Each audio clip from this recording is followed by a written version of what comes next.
The night it started, Dorothy Briggs was arguing with a carburetor. She had been at it since 8 o'clock, and she was not close to finished, and she did not intend to stop until she had won the argument, which was her general approach to machinery and to most other things in her 71 years. The carburetor in question belonged to a 1998 Ford Ranger, a machine she had been acquainted with for long enough to understand its particular stubbornness, and she was not inclined to let stubbornness win, regardless of the hour. This was a philosophical position she had held for 50 years and saw no reason to revise now, just because the hour was getting late and the storm outside had developed strong opinions about the matter. The shop was warm. Carl had insulated it properly, which was the kind of thing that distinguished his work from other people's work. He had never done anything provisionally. He had never said that will do when he meant that could be better. The insulation in the walls and ceiling was 2 grades above what the climate required, because Carl had said 1 winter of being comfortable is not the measure. The measure is 40 winters. She thought about him when she worked in here. Not painfully most of the time, just the way you think about someone who is woven into everything around you, whose choices shaped every surface you touch. The bench he built, the shelf he organized, the east-facing window he had argued for because morning light was better for seeing what you were actually doing to an engine than overhead fluorescence. He had been right about that too. The shop Carl had built sat at the edge of their 2-acre lot off the old Flagstaff Highway, close enough to the road that headlights swept across the back wall when traffic passed, which it did less and less these days. Carl had spent 2 summers on that building. He had not been a mechanic. He was a carpenter, a man whose patience with wood was nearly infinite, who understood that a joint done right the first time was worth 3 times the time it took, who approached every project as though it would outlast him, because he said it probably would. The shop had stood for 26 years. It had outlasted him by 7. Dorothy had not moved a single thing on the parts shelf he had built along the back wall. People who did not know her thought that was grief.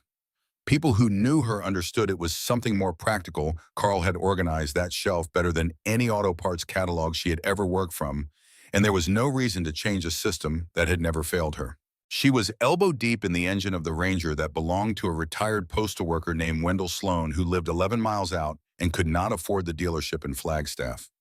She had told Wendell not to worry about the price. She would figure something out. She always did. The storm had been building since afternoon, rolling in off the plateau, with the particular aggression of high desert weather in late October, the kind of system that does not introduce itself politely. By 9 o'clock, the rain was serious, and the wind was moving through the ponderosa pines along the fence line with a sound like something enormous breathing. Dorothy had her radio turned up enough to hear it over the weather. Merle Haggard, then Tammy Wynette, then a stretch of Waylon Jennings that she approved of. Music that had been through something and come out the other side with its bones still together. She caught the sound of the motorcycles in a gap between songs. A low rumble that did not rise and fall the way a passing vehicle does, but instead built and steadied and then broke apart into the sound of individual machines, some running rough. She straightened up from the Ranger's engine compartment, wiped her hands on the rags she kept tucked into her belt, and walked to the open garage door. 7 motorcycles. Harleys, all of them, she could tell from the engine note even through the rain. They were rolling into her gravel lot slowly, the way vehicles move when the rider is nursing something mechanical and knows it. 2 were being walked by hand.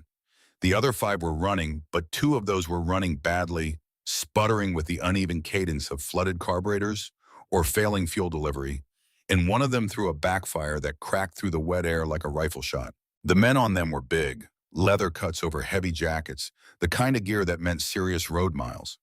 She could see patches even through the rain. A wing design lettering she could not read from this distance. She had seen similar patches on television news reports and in newspaper headlines that always seemed to treat the words as a warning.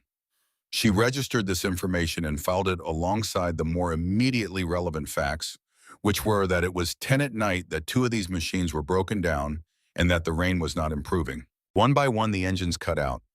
7 men on 7 bikes in the rain in her lot, and for a moment nobody moved. Then the man in front swung off his bike. He was tall, 6'2", at least built with the density of a man who had been doing physical work his entire life and had not moderated his pace. He wore his gray hair short and had a beard going silver, and his face was the face of a man who had made his peace a long time ago, with being misread with the way people looked at the patches in the leather and made their calculations before he had said a single word. He carried himself with the particular stillness of someone who had learned that stillness communicates more than motion. He looked at her across the wet gravel. She looked at him. He said, "Ma'am, I apologize for pulling in like this. We had mechanical trouble on the highway, and we don't mean to cause any disturbance. We're just looking to know if there's a shop open anywhere near here." His voice was low and measured and carried a respect in it that was not performed. He meant it. Dorothy looked past him at the 7 bikes. She looked at the 2 men still standing in the rain beside the machines they had had to walk in. She looked at the sky, which was not improving. She said, "There's nothing open within 40 miles in this weather. Come in out of the rain." The man blinked. "Ma'am, we don't want to impose." "I didn't ask about imposing," Dorothy said. Not unkindly, but plainly. "I said, come in. You're soaked through, and those 2 bikes aren't going anywhere on their own. I've got coffee, and I can take a look at what you're dealing with." She turned and walked back into the garage. Behind her, she heard the particular silence of 7 men processing an invitation they had not anticipated. Then she heard boots on wet gravel, and she went to pour the coffee. The man who had spoken first gave his name as Slade. Just Slade in the way people offer a name when it is the only one they have answered to for long enough that the other one has faded to paperwork. He introduced the others without ceremony. Dex Cole Parrish, a younger one called Stretch, because he had 4 inches on everyone else, and 2 more named Mac and Fletcher, who took their coffee mugs and found a section of wall to lean against, and stayed quiet in the way of men who understood which conversations they were part of and which ones they were not. Dorothy handed out the coffee without asking who wanted it. She had learned that lesson long ago. People who say they do not want coffee in someone else's kitchen usually do. They just do not want to be any trouble. In her garage, you were never any trouble, so the question was beside the point. She crouched beside the first machine that had been walked in a big touring model, with saddlebags worn smooth from years of serious road, and started looking without waiting to be asked. Slade stood a few feet back and watched her. She was aware of him watching the way she was aware of most things in her shop peripherally, through the part of her attention that was not occupied with the task at hand. "You sure you want to get into this tonight?" he said. "It's late. We can find somewhere to pull off the road until morning." "In this weather?" she said, not as a question. She had her flashlight out and was running it along the fuel line. "Hand me the long one on the bench, second from the left." He got it without discussion. He had not argued, which raised him in her estimation without his knowing it. She found the hairline crack in the fuel line inside 30 seconds. Found the flooded carburetor 15 seconds after that. She moved to the next bike. "Carburetor's flooded on the first one," she said. "Fuel line's got a crack that's been weeping gradually. The temperature drop tonight finished it. How long has this one been running rough?" She was looking at Dex as she said it. Dex said, "Couple weeks, started as a hiccup." "Always does," Dorothy said. She moved to Parrish's machine. Parrish was the quiet one. She had already categorized him as such a man with a scarred jaw and dark eyes who watched everything without appearing to. She crouched beside his bike and was quiet for 20 seconds. "Voltage regulator failing," she said. "Electrical issue. Your light's been flickering." Parrish said, "Yeah." Just the one word, but the way he said it, surprised and carefully contained, made Cole let out a short laugh that he turned into a cough. Dorothy stood and looked at all 7 of them. "I can fix these tonight," she said. "All of them. It's going to take a few hours, and I'll need you to stay out of my way when I need you to, but if you can do that, you'll be back on the road by first light." She paused. "I've also got leftover venison chili on the stove if anybody's hungry. My neighbor Agnes brought it by this afternoon, and there's more than I'll eat." Not a single one of them said a word for a moment. 7 men who had ridden into her lot out of the dark in a rainstorm and received an offer of dinner and mechanical repair from a woman in her 70s who had not flinched at any of it. Then Slade said in a voice that was very quiet and oddly serious, "Why are you doing this?" Dorothy looked at him the way she looked at a question that was mildly confusing in its premise. "Because you need help, and I can give it," she said. "That's all the reason there needs to be." She went back to work. They were good in her space. That was the thing she noticed first and kept noticing throughout the night. She had expected something else. She would not have said so out loud, but somewhere underneath the practical decision to say, "Come in," and the practical decision to start working, there had been a readiness for difficulty. for the particular friction that happens when men who are accustomed to being feared share a confined space with a woman who is accustomed to her own authority in that space, for the small tests and the small performances and the careful dance of territory that she had navigated 100 times in the 50 years of working in a field that did not always welcome her. None of that happened. What happened instead was that 7 men who had been riding through bad weather for hours, who were tired and wet and mechanically stranded, simply entered the space they had been invited into and treated it and her with the particular respect of people who understand what it means to be received when you have not expected to be received. She noticed the way Dex stood back when she crouched beside his machine, not hovering, not trying to help before being asked, just giving her room. She noticed the way Cole, when he needed to cross the bay to get to the chair along the far wall, said, "Excuse me," even though she was 10 feet away and he was not in her path. Small things, the kind of small things that add up to a character. She noticed the way Parrish watched her work. He did not do it the way some men watch, the way that means, "I am waiting for you to make a mistake." He watched the way a person watches another person's hands, when those hands know what they are doing, and the watching is a kind of respect and acknowledgement that there is craft here worth attending to. Around 11 o'clock, she asked Mac to hold a flashlight at a particular angle for her while she worked on the fuel line, and he did it for 40 minutes without complaint and without moving the light a millimeter from where she had positioned it. And at the end of it, she said, "Good and thank you." And he said, "Any time, ma'am," and went back to his chair. Small things, but in her experience, the small things were always the real ones. They stayed out of her way when she needed them. Out of her way, moved when she asked them to move, handed her things when she asked for them without performance or commentary. The ones she did not need at a given moment arranged themselves in the second bay, sitting on the old wooden chairs she had never gotten around to replacing, talking in voices low enough that they were not in her head while she worked. Occasionally, one of them would ask if they could help, and she would give them something specific to do, and they would do it without making it complicated. She had worked around men who could not take direction from a woman without creating a small drama out of the transaction. These 7 were not that, and it moved them up another notch in her private accounting without their knowing it. Around midnight, while she was tracing the electrical fault in Parrish's system, Slade settled onto a stool about 8 feet away and said, "You've been doing this a long time." "Since I was 16, she said. "My father had a shop. Neither of my brothers had the patience for it, so it ended up mine. And this shop," she kept her eye on the wiring. "Carl built it, my husband. He was a carpenter, not a mechanic, but he wanted me to have a real shop. Not a converted shed, not a makeshift space. A real one with proper insulation and a bench at the right height and a parts shelf that made sense." She paused. "Took him 2 summers. He was particular about doing things right. He's passed. 7 years ago." She said it the way you say something you have made peace with or have told yourself you have.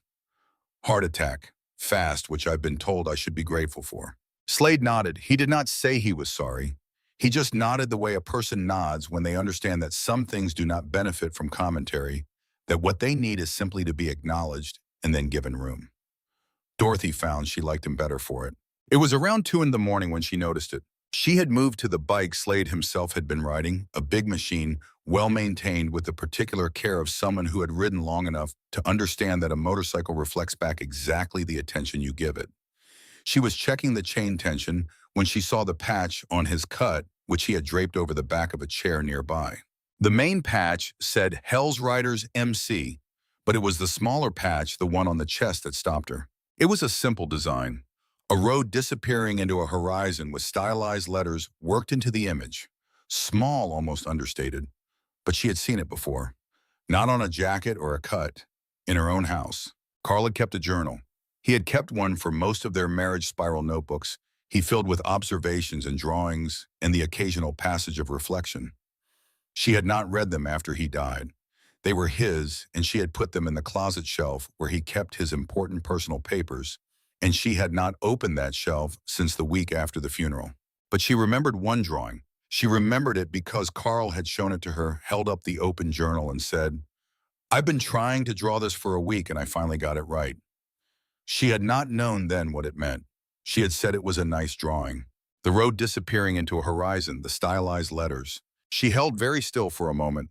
Then she went back to the chain tension and said nothing, because she did not know yet what there was to say, and she was not a woman who spoke before she understood what she was speaking about. By 3:30 in the morning, all 7 motorcycles were running. She started each one in turn and listened with her eyes half closed the way her father had taught her.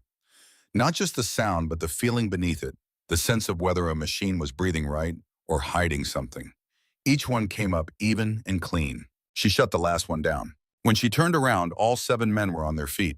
Slade reached into his cut and produced a folded stack of bills that was, she estimated, without counting, considerably more than the work warranted even at full shop rate. "Name your price," he said. "Whatever it is, you've been up all night." She looked at the money. She looked at him. She shook her head. "Put that away." "Ma'am?" "I said put it away, Slade."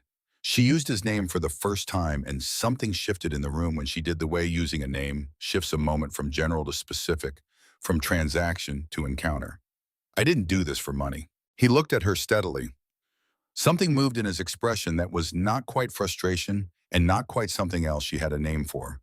"Then let us do something. Let us give something back." "There's a shingle loose on your south eave," Max said from across the room. "I noticed it when we came in. That'll go in the next good wind." "Dex can look at it in the morning," Slade said. "We can stay in the second bay if you need us to." "No," Dorothy said. "Listen to me." She waited until she had all of them, all 7 faces. "If it means something to you to give something back, then pay it forward. That's all. The next time you're on a road somewhere and somebody needs help, you give it. That's the only currency I'm interested in." Slade looked at her for a long moment. Then he nodded, and the quality of that nod was different from a polite nod. It had weight to it, the quality of a commitment being taken in and held. He reached into the breast pocket of his cut and produced a business card. He held it out. She took it. Plain white card. Slade Keller, Hell's Riders, MC. A phone number. On the back in his handwriting, day or night. "You ever need anything," he said. "Anything at all. You call that number." She tucked the card into the chest pocket of her flannel shirt. "Travel safe," she said, "all of you." They left at first light, all 7 engines running clean, and even the sound of them expanding outward down the highway until the desert took it. Dorothy stood in the doorway of the shop and listened until she could not hear them anymore. Then she went inside, poured the last of the coffee, and sat down at Carl's old workbench in the back. She sat with her coffee in the quiet of the shop Carl had built and thought about the road patch on Slade's cut and the drawing in Carl's journal, and the distance between those two things, which was not the distance of coincidence, but the distance of something she could not yet name. She thought about Stretch, who was maybe 25 years old, under the road grime, and the leather saying, "We're kind of used to it," when he told her about doors that did not open. No bitterness in his voice, just the patient fact of it. She thought that was not right.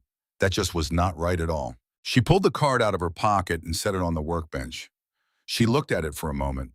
Then she went to wash up for the day, and the card sat there under Carl's old coffee mug, the one that said "the world's okayest carpenter," which was the mug he had used every morning for 20 years because he thought it was funny, and which she still used every morning because he had thought it was funny, and she could not bring herself to use any other. The letter arrived on a Tuesday. She almost missed it entirely. It had been tucked between an electric bill and a parts catalog, the way things are when someone wants them to look routine.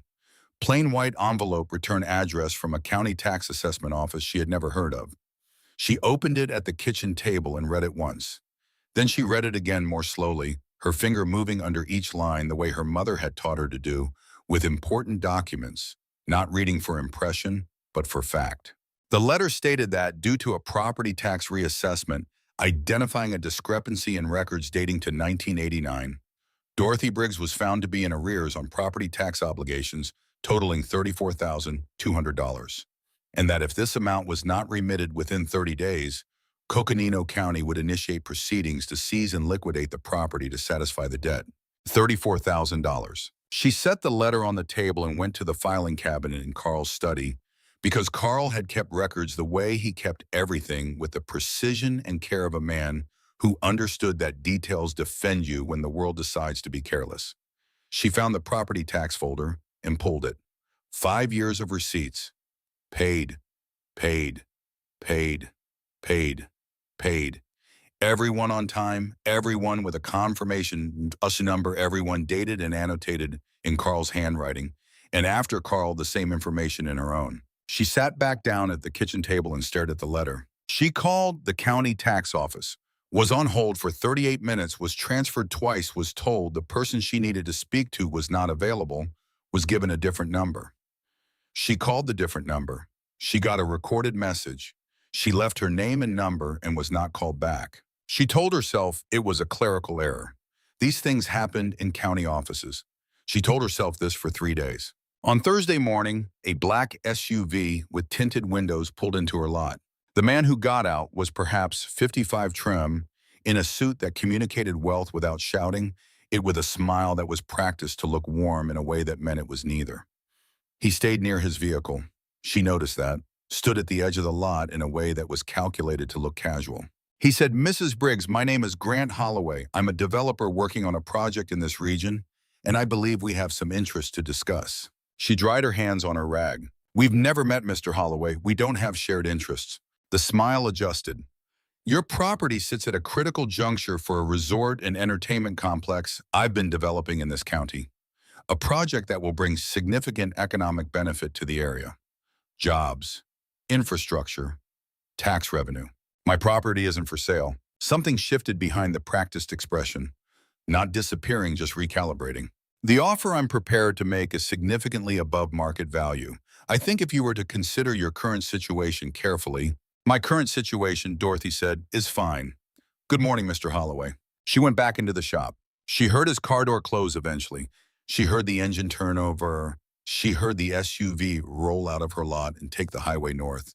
And she stood at her workbench with her hands flat on the surface, not working, just standing. What she did not know yet was that her current situation had already stopped being fine by the time he walked onto her property. The machinery had already been set in motion. The tax letter was already in the system. What would come next was already written. The second letter arrived 5 days later in a plain envelope with no return address on cream-colored paper that felt expensive in a way that made her vaguely sick. It was from a law firm in Phoenix.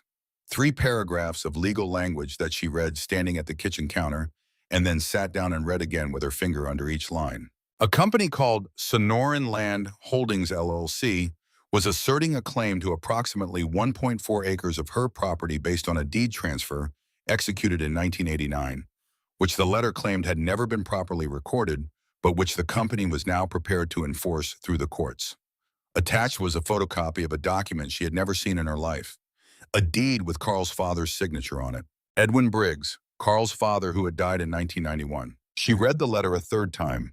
She set it down. She went to the closet shelf where Carl had kept his important papers, the accordion folder she had not opened in 7 years, and she went through it methodically. The title insurance policy was there. The tax receipts going back to 1993. A hand-drawn survey of the property boundaries commissioned by Edwin Briggs in 1982 with his signature and a notary stamp dated. Edwin Briggs, alive in 1982. Alive in 1989 when the supposed deed transfer had allegedly taken place. He had not died until 1991. So the forgery had not made the basic error of using a dead man's signature. Edwin had been alive in 1989. Someone had gone to the trouble of getting the timeline right, which meant someone had done their research, which meant this was not sloppiness. This was construction.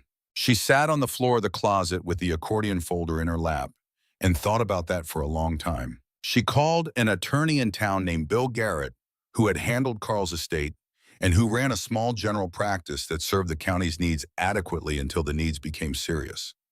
His secretary told her he was in Prescott for a hearing. She left a message. She called the county recorder's office about the deed claim, was told she would need to submit a records request in writing.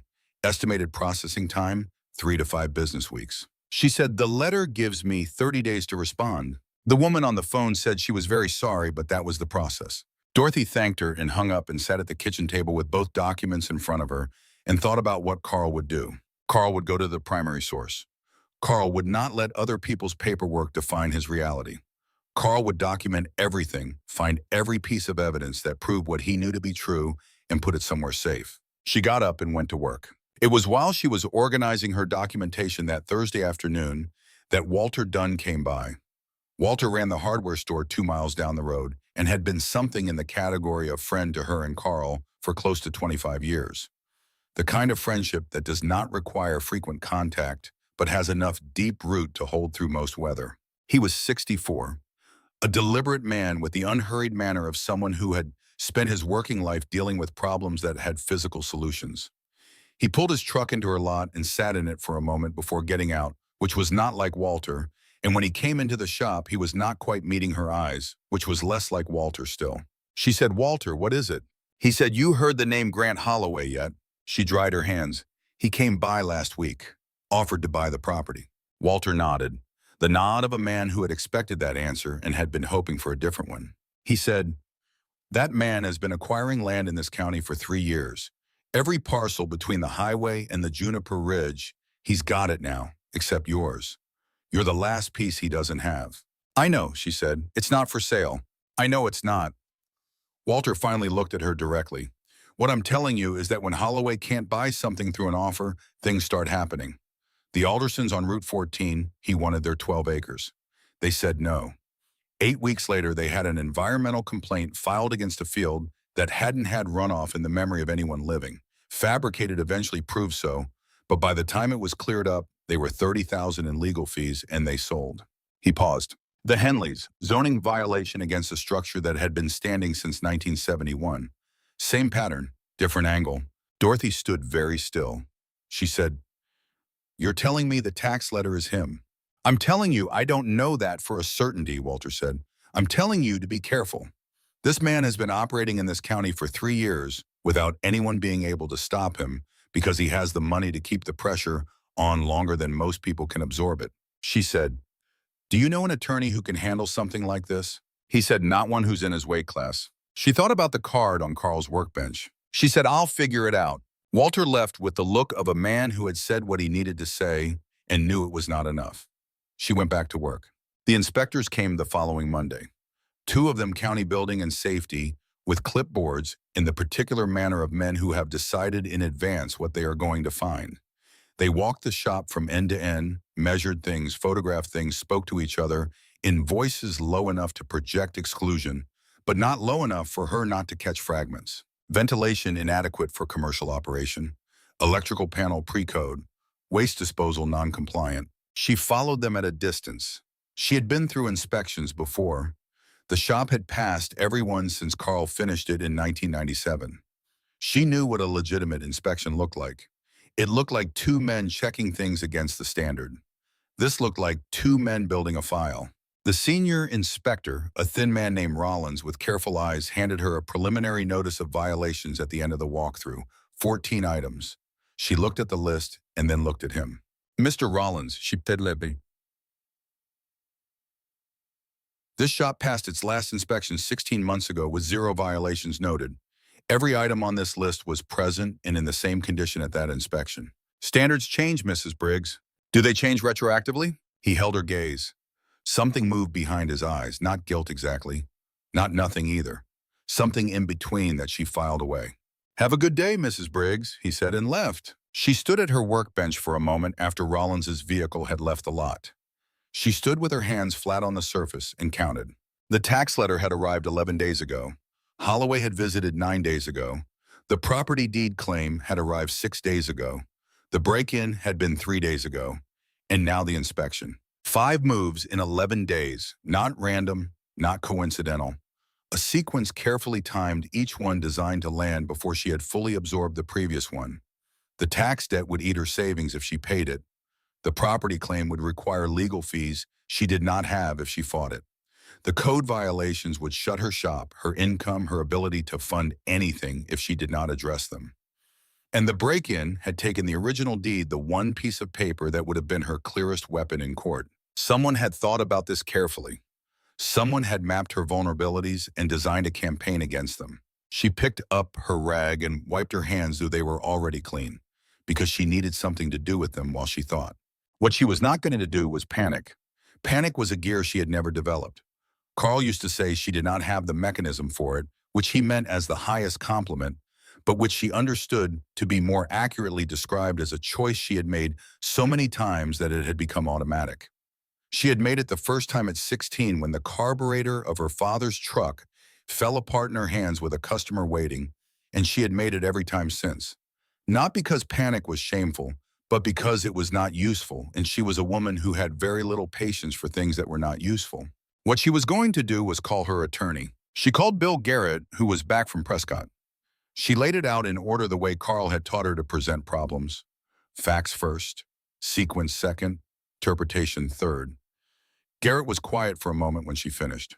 "Dorothy," he said, "how much do you know about Grant Holloway?" She told him what Walter had told her. He was quiet again. "I've seen his pattern twice before in this county," Garrett said. "He comes in with a fair offer, first documents everything from that point forward. When the offer fails, he starts creating legal noise. Tax issues, zoning, environmental. The idea is to bury you in enough paperwork and enough fees and enough accumulated stress that eventually it's simpler to sell than to keep fighting. Then I won't sell. Dorothy." He said her name with the careful weight of a man who likes her and is about to say something she does not want to hear. "The legal fees alone to fight each of these individually, even if we win, every one of them could run to $25,000–30,000 before we are anywhere near a courtroom. And he has attorneys on retainer who do nothing but this. Can you fight it?" A pause. "I can fight the tax claim. That one looks straightforwardly fraudulent, and I think we can get it dismissed. The property deed is more complicated. Whoever put that document together knew what they were doing. We would need a forensic document examiner and probably an expert witness. That's not cheap." He named a number. She was quiet. "I'm sorry," he said. "Don't be sorry yet," she said. "Let me think." She hung up and stood in the middle of the shop with her hands flat on the hood of Wendell Sloan's Ranger, which she still had not finished because the world had been going sideways for 2 weeks. She stood there with her eyes closed and thought about Carl.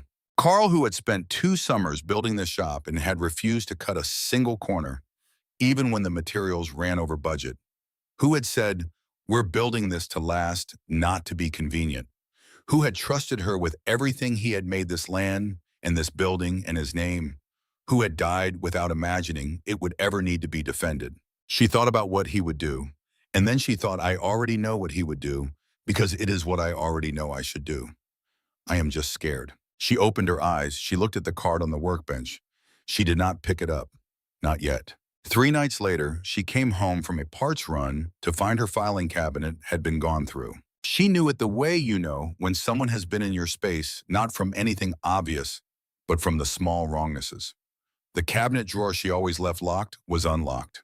The accordion folder of Carl's papers was 2 positions out of place, as though it had been pulled and replaced in a hurry, and the copy of their original property deed was gone. She stood in front of the open cabinet for a long moment. What she felt was not fear. It was not helplessness. It was something colder and cleaner and more focused than either of those of fury that had been building for 2 weeks and had just found its full shape. They had come into Carl's house. They had gone through Carl's things. They had taken something Carl had left her to protect. She stood with the fury and let herself feel all of it, every degree. Then she went to the kitchen and called Bill Garrett's emergency line. Then she called the county non-emergency line to report the break-in. And while she was on hold waiting for the deputy, she went back to the closet shelf. She went through everything again, piece by piece. The original deed was gone, but the title insurance policy was there. The property tax receipts going back to 1993. The hand-drawn survey from 1982 with Edwin Briggs's signature. And behind those, in a section of the accordion folder she had not looked through in 7 years, a spiral notebook. Carl's handwriting on the cover, a date, 1994. She looked at it for a moment. She carried it to the kitchen table and sat down. She opened it. It was Carl's journal from that year. She turned pages carefully, reading his handwriting, which she had not read in so long that it hit her with an almost physical force, that familiar slant, the particular way he made his lowercase letters with extra care, as though each one deserved attention. She was not looking for anything specific. She was just reading, letting Carl's voice move through her. She was 2/3 of the way through the notebook when she found it. An entry dated October of 1994. Carl had been driving back from a lumber job near Williams late at night on Highway 89 outside of Flagstaff. He had hit a patch of black ice. The truck had gone off the road and rolled and caught fire. She had known about the accident. Carl had told her about it. He had walked away with a concussion and a broken collarbone, and she had cried in the hospital parking lot before she went in because she needed to get it done before she saw him. What she had not known was this. Carl wrote, "I've been trying to find the name of the man who pulled me out. He was on a motorcycle heading south and he stopped and got me out of the truck before it went up fully. I never lost consciousness until after. I heard him say his name. I'm almost certain it was Slade. But by the time they let me out of the hospital, I couldn't remember a last name or a plate or anything useful. I asked the state patrol, and they had no record of a call from that stretch of highway that night. I've been thinking about it for a week. I don't know how to find him to say thank you properly. I don't know how you thank someone for that." Dorothy read the entry twice. She turned the page. Carl had written a follow-up 3 days later, still thinking about the man on the motorcycle. The road patch on his jacket had a design I couldn't see clearly. A road in letters. I've been trying to draw it from memory. Below the writing was a sketch. Carl had never claimed to be an artist, but the drawing was recognizable. A road disappearing into a horizon, stylized letters. She looked at it for a long time in the light of the kitchen. Then she heard the deputy's car pulling into the lot, and she closed the journal carefully and set it on the table and went to answer the door. The deputy was young and thorough and took down everything she told him carefully.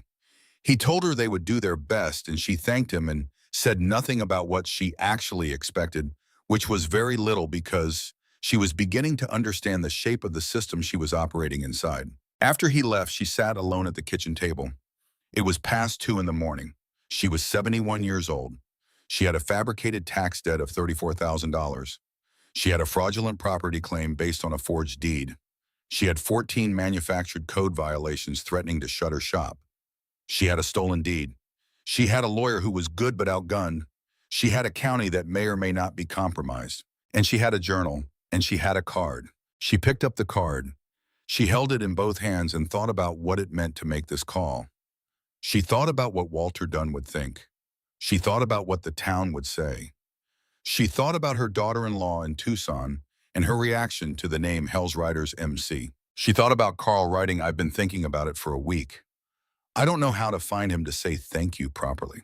She thought about the drawing in the journal when the patch on Slade's cut and the distance between them, which was 29 years and 300 miles, and one night in a rainstorm when she had made coffee and refused to take money and told a man to help somebody else someday. She picked up her phone. It rang 4 times. Then a voice rough with sleep but alert, instantly, the alertness of someone who had trained themselves to come fully awake because the calls that came at 2 in the morning were the ones that mattered.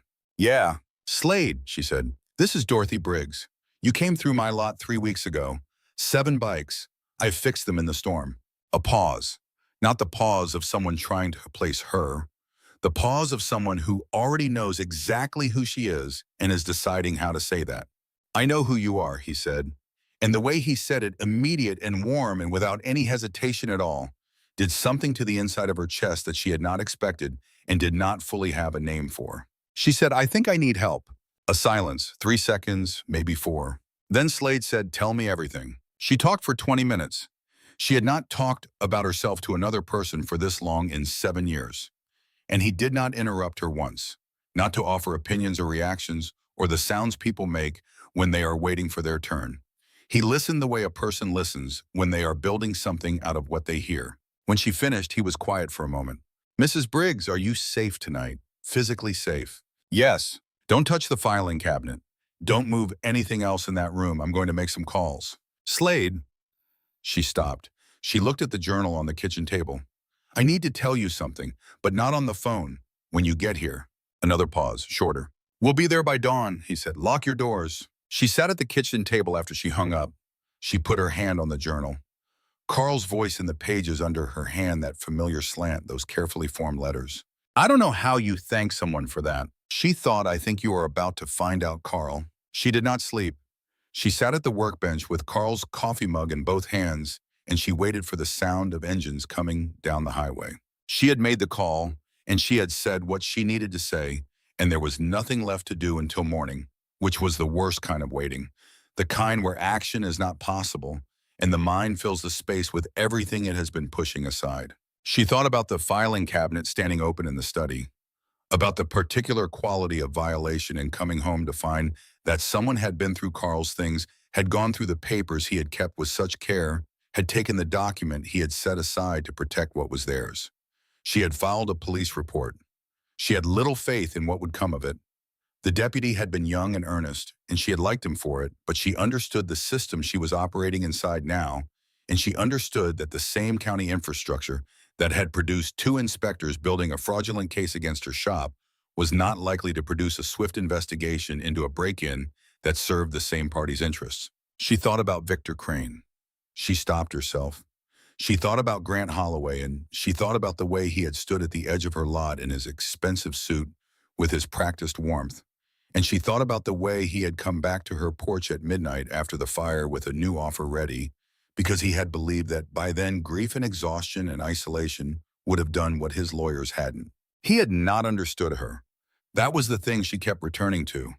He had looked at a 71-year-old widow alone on a 2-acre lot, and he had made his calculation, and the calculation was wrong, not because it was cruel though it was, but because it was simply inaccurate. He had not seen her clearly enough to make an accurate calculation. He had seen a category, not a person. Carl used to say that the most dangerous mistake you could make about another person was to assume they were less than you. Not morally less, though that too. Strategically less. Capable of less. He said it because he had seen it go wrong. Too many times had watched people in disputes and negotiations and business dealings discount the person across from them and pay for it later. He said that in his experience, the people you were most likely to underestimate were the ones who had been working quietly for decades without seeking credit for it, because quiet competence does not announce itself. Dorothy had been working quietly for 50 years. She was not going to stop now. She got up and made a fresh pot of coffee and sat back down at the workbench, and she thought methodically about what she had and what she needed and what the next 2 days would look like. She thought about Slade's voice on the phone, immediate and warm, saying, "I know who you are." She thought about what it had meant to hear that, not the sentiment of it, but the practical fact of it, that she had been remembered, that the night in the storm had meant something, that she had not been naive in her understanding of what had passed between 7 men and 1 woman in a rainstorm 3 weeks ago. She thought about Carl. She thought about him writing in his journal about a man named Slade in a road patch with letters he could not read clearly. And she thought about what it meant that she was sitting here now with that journal on this table and that man's phone number on a card in her pocket. She thought about all the distances that had been crossed tonight that she had not been able to see from where she was standing. Then she sat with her coffee and waited. The desert at 3 in the morning has a particular quality of silence unlike any other. Not the silence of a city after midnight, which still hums with electrical life. A silence with texture, with depth, with the small voices of things that live in it. An owl somewhere along the fence line. The creak of the ponderosa pines in the wind.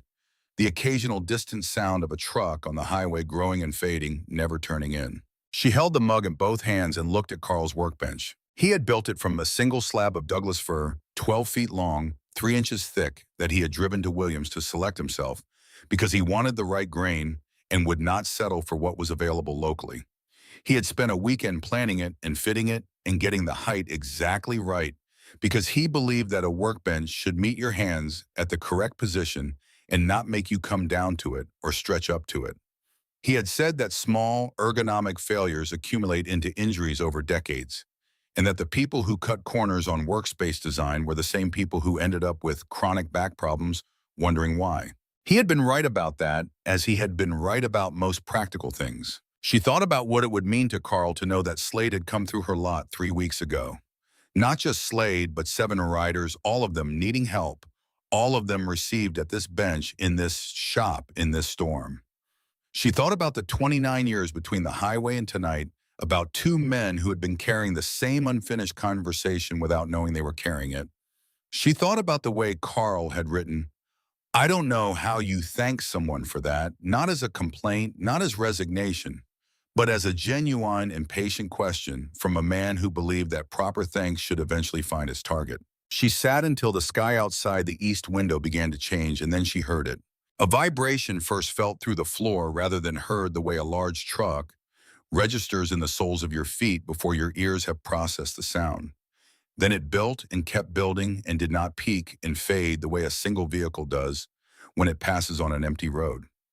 It grew and kept growing, layered and complex, the sound of many machines in organized motion, and she pressed her palm flat against the cold glass of the window and felt something move through her chest that she could not name precisely. Something between wonder and the recognition of something she had been waiting for without knowing she was waiting. The first headlight appeared on the highway, then 10, then she stopped counting. She watched through the window with her palm flat against the glass and tried to make sense of the scale of what she was seeing and found she could not. There was no frame of reference for it. The highway was filling from one direction as far as she could see in the gray pre-dawn light, an unbroken column of lights, moving at the deliberate pace of organized convoy, two by two, maintaining distance. No one rushing, no one breaking rank, as though every single one of them understood that the arrival itself was the statement, and the statement did not need to be shouted. She had been expecting help. She had believed, lying in bed in her clothes trying to sleep, that something would come.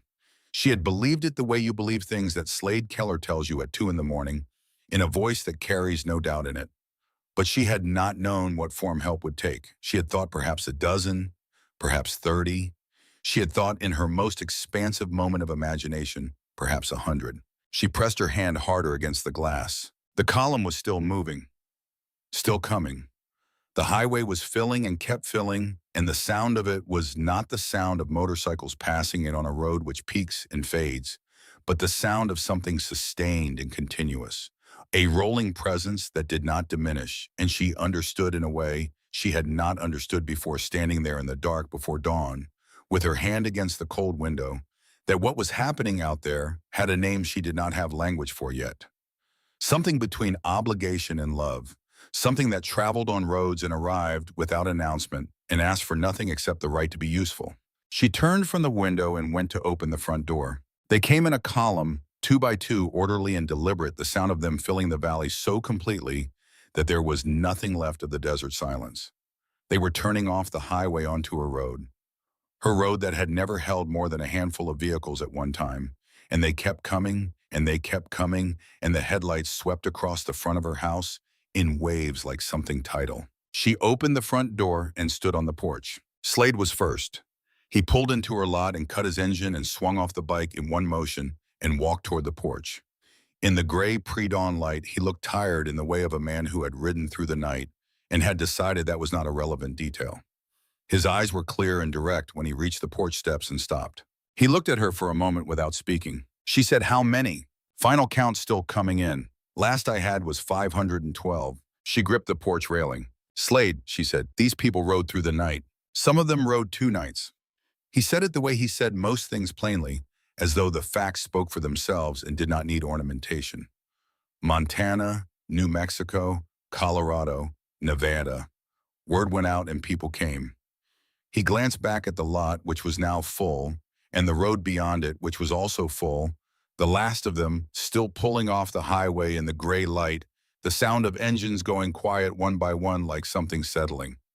"That's how it works." She looked past him at 500 motorcycles filling her property. She said, "I have something to tell you. Before anything else starts, I need to tell you something." He looked at her. Something shifted in his face, not alarm but attention. "Come inside," she said. They sat at the kitchen table, the same table where she had read Holloway's letter and the tax notice and the law firm's claim. She set Carl's journal between them. She said, "I found this in my closet the night they broke in. Carl's journal from 1994. Slade looked at the notebook. "I need you to read one entry," she said. She opened to the page she had marked and turned it to face him. He read it. She watched him read it. She watched the point where his eyes slowed down, where he went back to the beginning of the paragraph and read it again. She watched something move across his face that was very controlled and very deep, and that he did not quite manage to keep entirely behind his expression. When he looked up, his eyes were different than they had been 30 seconds before. He said, "Carl Briggs." "My husband," she said. "Flagstaff, October of 94. Highway 89. He looked at her. He was very still. "I looked for him," he said. "For about 2 years, I tried to find out who he was. I had the county, I had the hospital, they would not give me anything. I had the state patrol report, but his name was not in it. They listed me as a witness who had left the scene before the officers arrived. He stopped. I went back to that stretch of highway twice. I do not know what I thought I was going to find. Dorothy did not say anything. She let him have the silence. He looked down at the journal again, at Carl's handwriting, at the words, "I don't know how you thank someone for that." He said, "How long was he?" 7 years ago, she said. "Heart attack. Fast." Slade put his hand flat on the open journal page, not picking it up, just resting his hand on Carl's words the way you rest your hand on something that you need to be real. "He was a good man," Dorothy said. "He spent 40 years stopping on the side of the road when he saw someone who needed help. He never drove past. He said the reason was simple. They're people. That was the whole reason." Slade nodded once. There was something happening in his jaw, a tightness that he was not going to let become anything more than that, not here, not now. She recognized it because she had done the same thing 100 times in the past 7 years. He said he never knew. He never knew, she said, and he never stopped looking. They sat for a moment in the quiet of the kitchen with Carl's journal between them and the sound of 500 people beginning to move outside, the first voices carrying across the lot, the heavy clanking of truck gates coming down, the purposeful noise of a large, organized effort getting underway. Then Slade stood up. He said, "Dorothy." He used her first name and she let it stand. She said, "Tell me where you want us." He said, "Tell me where you want us." Outside, the flatbed trucks were arriving. 3 of them loaded with lumber and steel and concrete and roofing materials, followed by panel vans carrying generators and welding equipment and an air compressor. The men who unloaded them moved with the efficient unhurriedness of people who had done physical work together before and had no need to establish a hierarchy because it was already understood. The sight of it all taken together was something she kept trying to process and kept failing to fully absorb. It was not just the number of people, it was the organization. 500 people who had arrived across the night from 6 different states had arrived knowing what they were doing. There was no confusion about roles, no standing around waiting to be told what to do, no duplication of effort. Somewhere in the network that had put out the call, someone had also put out specifications. Materials had been ordered and delivered. Skills had been inventoried. A plan had been made. She later learned from Slade that a man named Garza, who ran a construction crew out of Tucson, had taken point on the bill the moment the call went out, had gotten her shop's dimensions from the fire department's incident report, had called in favors from 3 different suppliers, and had coordinated the flatbeds and the materials in the sequencing of the work in 36 hours, while also riding through the night himself to get here. She later learned that the legal side had moved with the same speed that Voss had been on the phone before midnight, that a forensic accountant had started pulling records at 3 in the morning, that the contact inside the county assessor's office had made his decision to come forward at dawn and had called Voss before most people had finished their first cup of coffee. She later learned these things. In the moment standing at the edge of her lot in the early morning, watching several hundred people begin to work on the ground where Carl's shop had stood, what she understood was simpler and more total than any of the logistics. They came. She said it to herself quietly, not as a statement about numbers, but as a fact about the world. They came. People she had never met from places she had never been, who owed her nothing, who had ridden through the night and arrived before dawn, and were now here working because a message had gone out that said someone who had once opened a door needed help keeping it open. They came. A man named Garza came off one of the vans and found Dorothy near the edge of the lot where her shop had stood. He was heavy-set and deliberate, and he had a set of hand-drawn plans under his arm that he spread on the hood of the nearest truck without ceremony. Based on the footprint, he said, pointing at the blackened concrete pad that was all that remained of the original building, "I'm proposing we go 30% larger on the new build.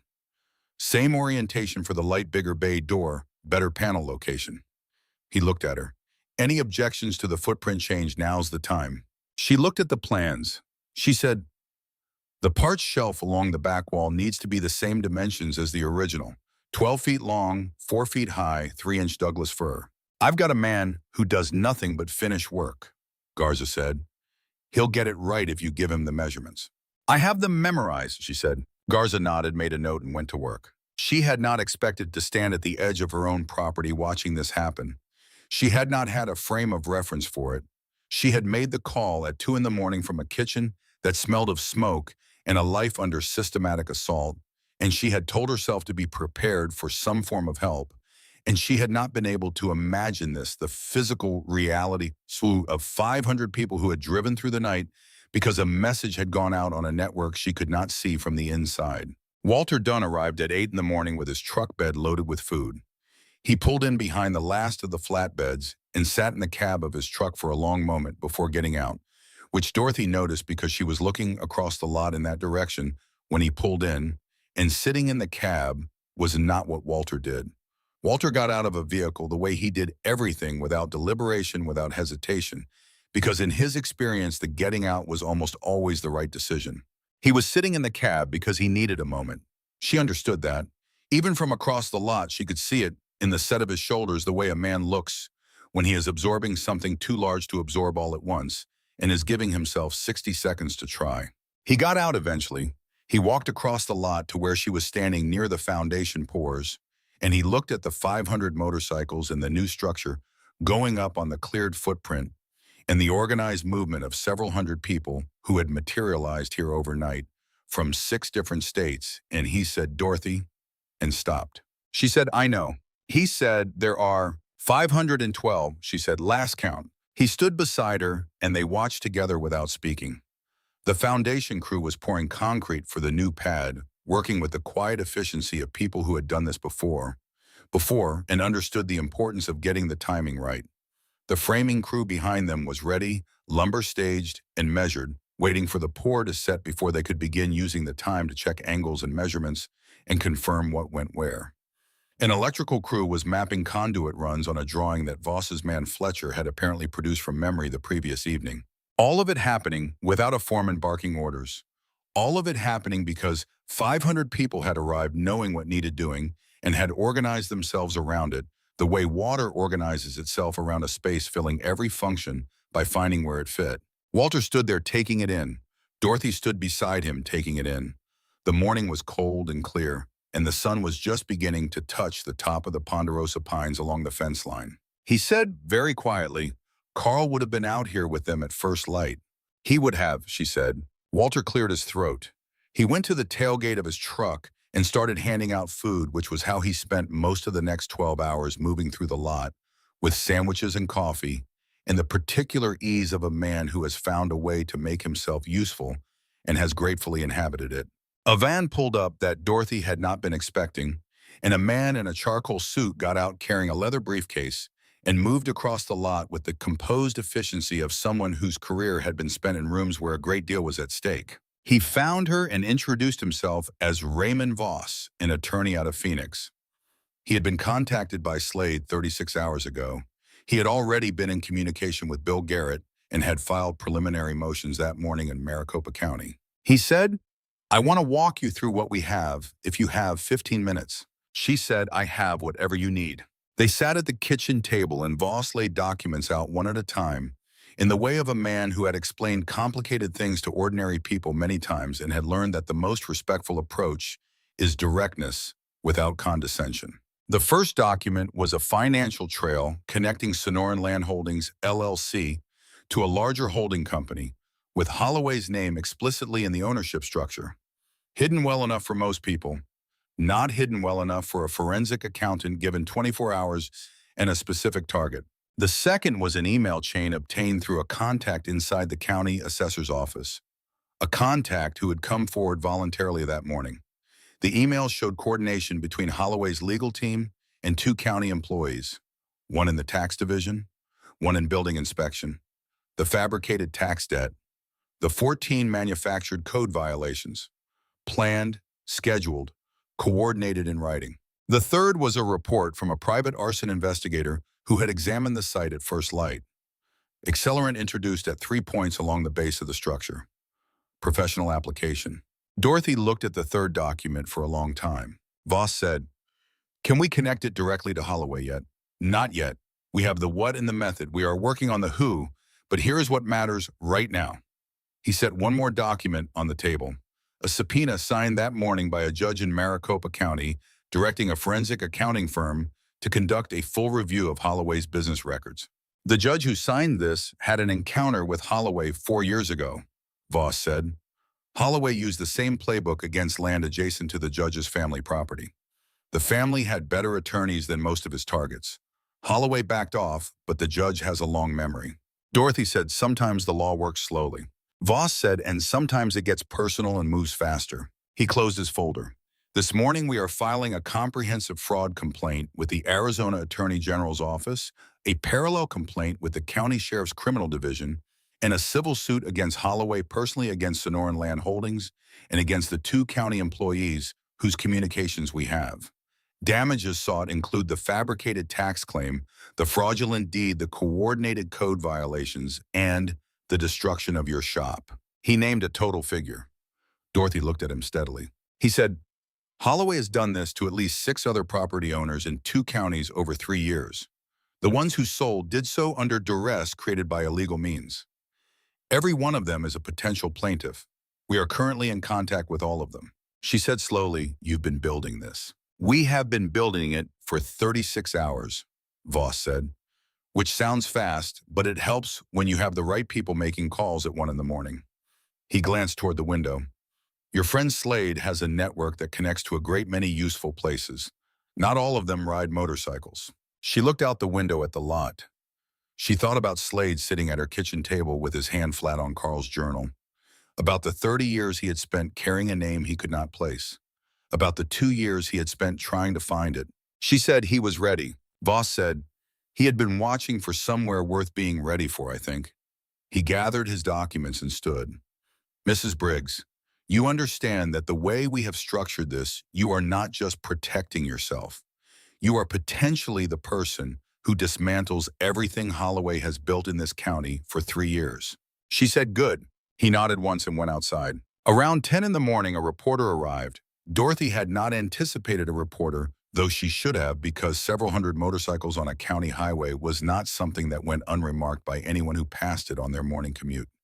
The reporter was a young woman from the county weekly who arrived with a camera and the particular alertness of someone who has stumbled onto a story larger than her usual beat and is trying to establish its dimensions. Voss intercepted her near the gate before she had taken 10 steps onto the property. Dorothy watched the conversation from a distance. It was brief and cordial, and the reporter left with what appeared to be a clear understanding of what could and could not be reported while active legal proceedings were underway. She did not look unhappy about this. She looked like a person who had been handed a framework for a story she would write later, and who understood that some stories are better for the waiting. By mid-morning, people from town were appearing. Not all at once, not as a group, but 1 and 2 at a time, people she knew and people she half knew, and some she had never spoken to directly. A hardware store owner from 2 towns over arrived with a truck full of donated materials in a manner that suggested he would find it offensive if she tried to thank him for it. A retired contractor named High, who Dorothy had known for 15 years, showed up with his own tools and spent the morning framing interior walls with the focused competence of a man who had been waiting for 30 years for a project where the quality of the work would actually matter. The woman who ran the feed store 12 miles north arrived with her daughter in a covered dish and asked where the food was going and was directed to the camp stove at the picnic table and began organizing the food situation with an efficiency that Agnes, who had been managing it alone, greeted with visible relief. Nobody seemed to need instructions. Nobody seemed to be performing charity or community or any of the other labeled behaviors that people perform when they are conscious of being witnessed in the act of generosity. They just showed up and found where they fit and got to work the way people do in communities that have been doing this together long enough that the doing doesn't require naming. Dorothy moved through it all with the awareness of someone who understands she is at the center of something, but does not want to be the center of it, who wants to be useful in it rather than symbolic. She carried lumber. She ran coffee. She answered the same question about the parts, shelf measurements 4 times for 4 different people who each needed to hear it directly from her. She checked Garza's footprint calculations against her own memory of the original building's dimensions and confirmed they were right. She was useful, and being useful was the only way she knew to be in a situation like this without coming apart at the edges. Around noon, Slade found her and brought her a sandwich and stood beside her while she ate it. Both of them looking at the new structure taking shape, the framing up, the roof beginning. He said, "How are you doing?" She said, "I'm trying to understand the proportionality of this. I fixed 7 bikes 3 weeks ago, and you brought 500 people. He was quiet for a moment, then he said, "You want to know why people really came?" "Yes," she said. "That is exactly what I want to know." He said, "Most of us have been riding into towns our whole lives and watch people decide they already knew everything about us before we said a word. You look at the leather and the patches, and you lock your doors, and you look at your plate, and you wait for us to leave." He paused. Word went out that there was a woman in Arizona who looked at 7 road-dirty strangers showing up at 10 at night in a storm and said, "Come in out of the rain."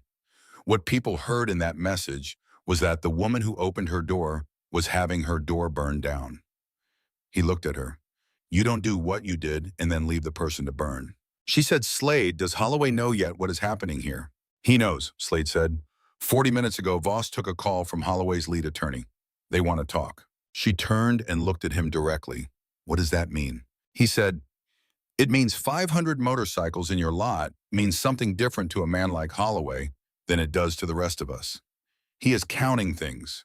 Witnesses, cameras, a legal team that arrived before he was awake, a story already on local radio, a judge in Maricopa County who subpoenaed his financial records at 6 this morning." His expression was level and certain. He is counting all the ways this stopped being a situation he controls. She looked at the new garage going up on the footprint of what Carl had built. Bigger, better insulated, Garza had told her. Correctly wired. The east window repositioned to face the morning light the way Carl had always intended it. She said, "What do we do when he wants to talk?" Slade said, "We let Voss answer the call and we keep building." She nodded and ate the second half of her sandwich. Around 2 in the afternoon, a county vehicle pulled to the edge of the property. An inspector's vehicle. The man who got out was not Rollins. He was older, with the manner of someone senior who had been sent somewhere he was not happy to be sent. He found Dorothy and introduced himself as the deputy director of the county building division. He said carefully and precisely that in light of an internal review initiated that morning, all pending violation notices against her property were being suspended, pending further investigation. He called it a routine review. She said, "Of course it is." He said, "We apologize for any inconvenience." She said, "Do you?" He left quickly, and Voss appeared at her side within half a minute. "That's the first one," Voss said. "The tax claim will follow within 24 hours, I expect. Holloway is pulling the official pressure back because he cannot control the story anymore, and he knows if this goes to trial, everything we have comes out in open court." She said, "And the fraud, the arson, the bribery." "That's not his call. The AG's office and the sheriff's criminal division are independent. He can settle with you civilly, and he will want to. But the criminal exposure does not disappear." Voss paused. "You understand that the way we filed this, you are not just protecting yourself. You are providing the framework that brings down everything he has built in this county for 3 years. The families he targeted before you. The ones who sold under duress." She said, "I want him to answer for what he did to those families." Voss said, "I know. That is why we filed the way we filed." It was Stretch who found her at 4 in the afternoon and put a hammer in her hand. He had the easy grin of someone who had decided life was on balance manageable. He said, "Slade says you need to put one nail in this. Says it's important." She looked at the hammer. She looked at the framing of the new garage, solid and straight in the Arizona afternoon. Someone had set a nail in the framing already positioned, precisely started just enough to drive home. She took the hammer, she found the nail, and she drove it home in 2 clean strikes, the way Carl had taught her, the way her father before him had taught her, solid and level and done right the first time. The sound of it rang out across the lot. The nearest crew stopped and looked over, and then someone started it, and it spread outward through the property like something traveling through water until the entire lot was filled with it. 500 people clapping in the Arizona afternoon for a woman with a hammer and a nail and a wall that was going to stand. She stood with the hammer at her side. She did not try to stop what was happening behind her eyes. She let it come because Carl had been right about this too. Kindness is a direction. You give it outward and trust that it circulates. It comes back. It always comes back somewhere. She handed the hammer back to Stretch. He took it with the grin and went back to work. At 5 o'clock exactly, Voss made a call on speaker with Dorothy sitting across the kitchen table from him, her hands flat on the surface, her face composed. Holloway's lead attorney came on the line, his voice carrying the smooth confidence of someone accustomed to these conversations going his way. He said his client was prepared to make a full settlement offer covering all outstanding disputes. Voss said they were listening. The attorney named a number. It was a large number, more money than Dorothy had ever held in her life. Enough to start over anywhere. Enough to live comfortably for whatever years remained. Voss said thank you, we'll be in touch, and ended the call. He looked at her. Her hands were still flat on the table. She said, that's not the real offer. Not the real offer, he confirmed. It covers the civil damages with a confidentiality clause implied in the terms. You take that number, you cannot speak publicly about what he did, to you or to anyone else. She said, and it does nothing for the families he targeted before me. Nothing, Voss said. She said Raymond. She used his first name and he blinked slightly. He burned Carl's shop. He forged Carl's father's name on a document. He stood on my porch at midnight and tried to buy me out of my own life. She paused. And he did the same thing to 6 other families in this county who did not have what I had. A card in their pocket and someone to call. She looked at him. What do I tell them if I sign a silence clause? Voss was quiet for a moment. Then he said, I'll call his attorney in the morning and tell him the offer has been declined. She said, tell him we are prepared for discovery. He wrote something on his legal pad. I'll tell him exactly that. That night, the bikers worked. Most of the 500 had set up in the field behind the house, but a rotating crew kept going through the night in shifts. She woke at 5:30 to the smell of coffee. Someone had set up a camp stove at the picnic table. Parrish was sitting there alone in the early light, both hands around his mug, looking at nothing in particular, with the patient stillness of a man accustomed to early mornings in his own company. He nodded when she came out. She poured a cup and sat across from him. They sat in silence for a while, the comfortable kind. She said, how long have you been riding with Slade? 14 years. She said, you came a long way. He said, where Slade goes, he paused. But I'll tell you something else. When the word went out about what was happening to you, what that man was doing to you, he looked at his coffee. My grandmother lost her house to a man like Holloway in Mississippi, 1988. She had lived in that house 37 years, lost it to a forged document and a county clerk who owed someone a favor. His jaw tightened. Nobody came for her. No one showed up. Dorothy said nothing. She let the words sit where he had placed them. So I showed up for you, he said. She put her hand over his for a moment, and he let her. And then they both went back to their coffee in the morning quiet, and nothing more needed to be said. The federal agents arrived at 9:47. 2 vehicles, one with a state seal from the Arizona Attorney General's office. The second unmarked, which Voss identified with a single look and a short controlled exhale. He was at Dorothy's side in 30 seconds. He said low and careful, the AG moved faster than I expected, and that second vehicle is FBI. She said FBI. The fraud crossed state lines. Some of the shell companies in the property scheme are registered in Nevada and Delaware. That makes it federal jurisdiction. He straightened his jacket. This is a very good development. The agents were professional and efficient. They spoke with Voss, then with Dorothy, then walked the property and spent a few minutes with Slade, who answered their questions with the calm of a man who had long since decided that simple honesty was the only sustainable policy in any encounter with law enforcement, and who therefore had nothing to complicate. She learned that afternoon that Holloway had been contacted by the FBI at 10:15 that morning. She learned this not from Voss, but from a call she received at 2 in the afternoon from a number she almost did not answer. She answered it. Grant Holloway's voice came through the line, and it sounded nothing like the voice that had stood on her porch at midnight with a rehearsed offer and a cold face.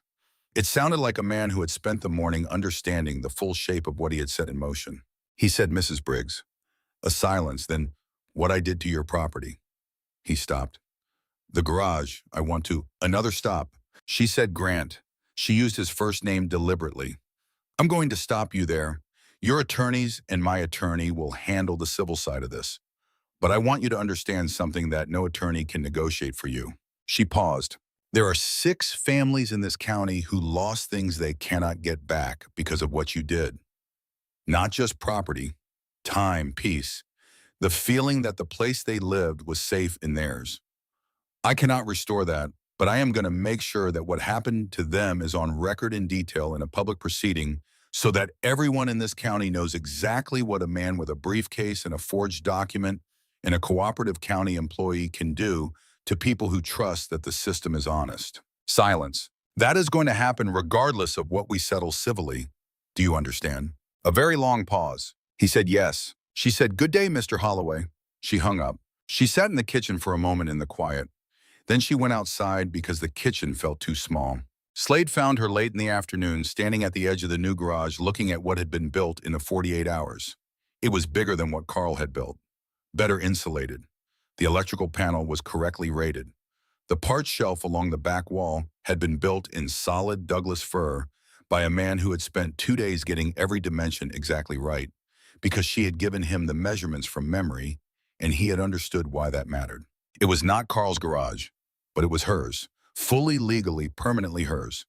Voss had confirmed that morning that the fraudulent deed had been officially invalidated by the county recorder's office under instruction from the AG, and that the fabricated tax debt had been formally withdrawn.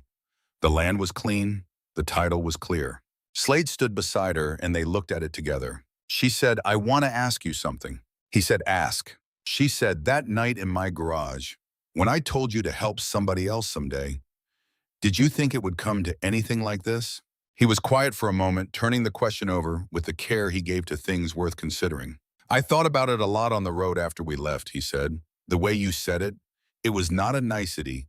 It was like an instruction, like you were passing something along that had weight to it." He paused. "I have had people be decent to me, but most people are decent when it costs them nothing.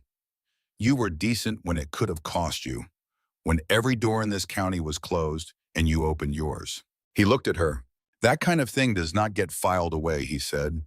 "It gets carried." She said, "I didn't do it to be carried." He said, "I know, that's exactly why it was." They ate in the field as the sun went down. 200 people spread across the land that was fully and legally hers, and she cooked, and Walter Dunn cooked, and Agnes Cobb, her neighbor who was 80 years old and had arrived that morning with a pot of soup big enough to feed 30, had been cooking since before noon without stopping. Agnes had not said much when she arrived. She had looked at the 500 motorcycles in the new structure going up in the organized movement of several hundred people across Dorothy's land, and she had set her pot on the camp stove at the picnic table and started ladling without commentary, which was Agnes's way. She found Dorothy near the back of the new structure for around 3 in the afternoon and put a hand on her arm and said, "You doing all right?" Dorothy had said yes, which was true and not the whole truth, and Agnes knew both things. Agnes squeezed her arm once and went back to the food. The stars came out over the Arizona desert with the particular intensity they achieve at altitude total and overwhelming the kind of sky you get when the nearest electric light is half a mile away. Dorothy sat in Carl's old wooden chair that someone had carried outside for her, and Slade sat in the dirt beside her with his coffee, and the field around them was full of quiet voices and the low murmur of people at rest after a full day of hard work. She said, "Tell me how you found him."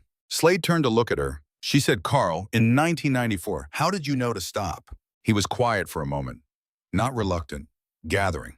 "I was heading south on 89 coming back from a delivery run near Williams," he said. "It was late, maybe 11. I saw the truck lights go off the road and I pulled over and went down into the ditch. The truck was on its side and starting to smoke. He was conscious, but he couldn't get the door open from inside. I got it open and I got him out, and I got him about 40 feet from the truck before it went up." She said, "He had a broken collarbone and a concussion. He was walking by the time I got him to the road," Slade said. "Shaky, but walking. He kept saying he was fine.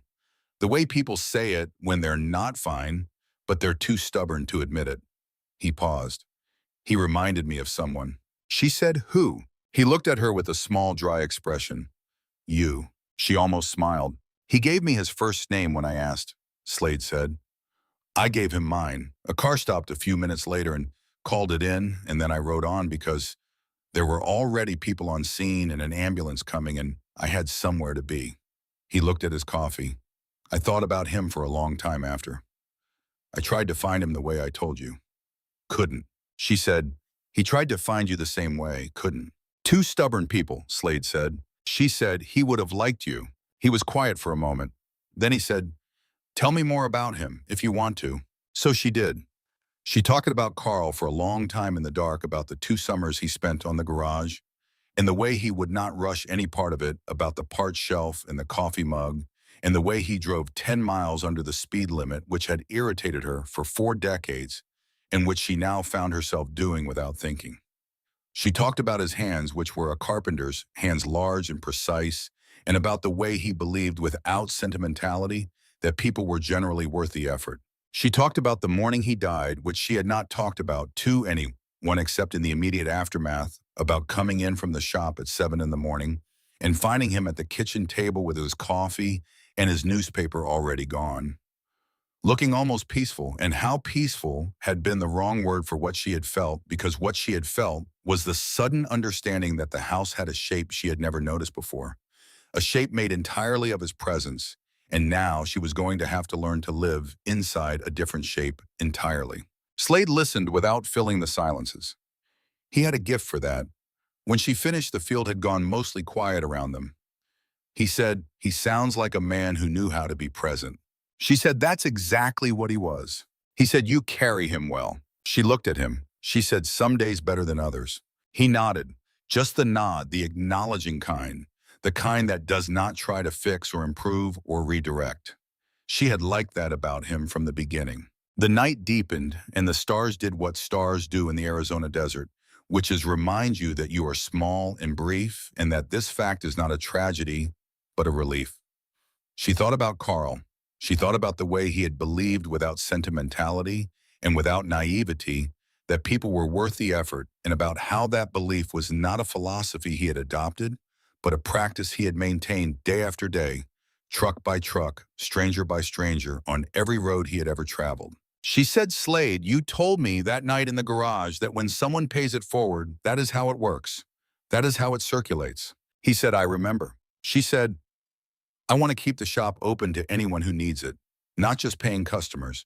Anyone who rolls in off that highway with a machine that won't run and no money to fix it. The way it has always been, but more deliberately, more on purpose." He said, "You have been doing that already." "I know," she said. "I want to do it knowing why." He looked at her in the dark. Then he said, "Carl would approve." She said, "I know." She woke at 5:30 the following morning to the smell of coffee and the sound of the camp stove outside. She had slept, which surprised her. She had expected the accumulated weight of the past weeks to keep her awake, but the body has its own economy, and she had used what she had, and the body had decided she was done. Parrish was at the camp stove, 2 mugs already poured. He handed her one when she came outside, and they sat across from each other at the picnic table in the early dark and drank their coffee in the comfortable silence of people who have established between them the kind of quiet that does not need filling. The field behind the house was full of sleeping people. Bedrolls and bike covers in the shapes of men at rest, and the whole thing had a quality she had seen before somewhere, and it took her a moment to place it, and then she placed it. It looked like she imagined a cavalry camp. Looked in photographs from old wars, compact and purposeful. Even in rest, the gear of serious people who had done serious work and would ride out at dawn. She said, "Parrish, what made you come?" He wrapped both hands around his mug.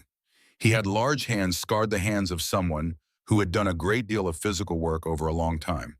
He looked at them for a moment. He said, "My grandmother lost her house in Mississippi in 1988. She had been in that house 37 years. She lost it to a man with a briefcase and a forged document and a county clerk who owed someone a favor. She was 73 years old, and she had nowhere to go, and nobody came. Nobody showed up." He looked at his coffee. "I was 19 years old, and I could not help her, and I have thought about that most of my adult life." Dorothy said nothing. She let the words sit where he had placed them. He said, "When the word went out about you, about what that man was doing to you, I would have come regardless of what Slade said. Without being asked, I would have come because my grandmother needed someone to come and no one did, and I have been looking for the place to put that for 36 years. He paused. This was the place. She put her hand over his for a moment, and he let her. They sat in the dark and until the coffee was done and the sky began to lighten, and then they both stood up and got back to work. In the morning they left over the course of a few hours, engines starting up one at a time across the field, and then in groups the sound building, and then spreading outward toward the highway. She stood on her porch and watched them go, and many of them nodded as they passed or raised a hand. A man she hadn't spoken to directly said, "You take care of yourself now, ma'am." And she said, "Thank you for coming." And he said, "No, ma'am. Thank you for having us. Cole, who had spent 2 days getting the corner framing perfectly plumb, stopped and said that wall is going to stand 100 years. Stretch near the end pulled up to the edge of the porch and cut his engine. He sat for a moment. He looked at the new shop. He looked at her. He said, that first night, when I told you nobody ever opened a door for us, I want you to know I have been thinking about what you said about paying it forward. She said, good. He said, I already started. 2 days ago, a woman outside of Albuquerque had a flat tire on the interstate. I stopped. She looked at me like I was going to rob her. And then she let me change the tire. And when I was done, she tried to give me $20, and I told her what you told me.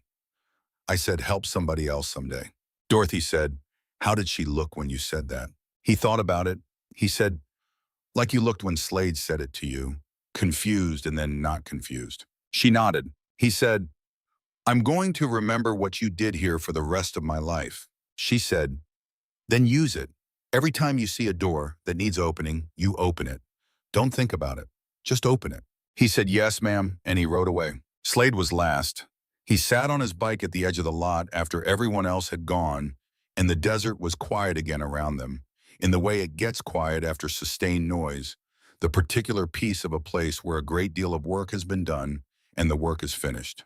He looked at the new shop standing solid in the morning light. Then he looked at her. He reached into his breast pocket and held something out.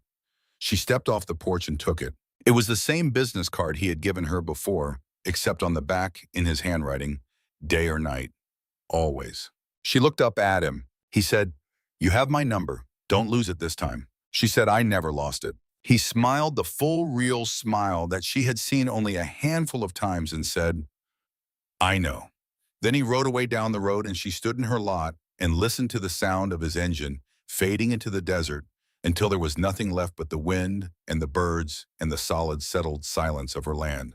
Her land, fully hers, legally, permanently, irrevocably hers. Dorothy spent the weeks between the arrival and the hearing doing what she had always done, which was work. The new shop was not finished on the morning the last of the 500 rode out.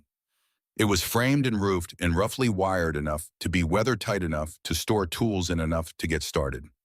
Garza had left a crew of 8 behind to finish the work, men who had volunteered to stay the extra days and who worked through the week with the same focused unhurriedness they had brought to the main build. She worked alongside them when the work was in her lane and stayed out of their way when it was not, and by the end of the second week, the shop was complete.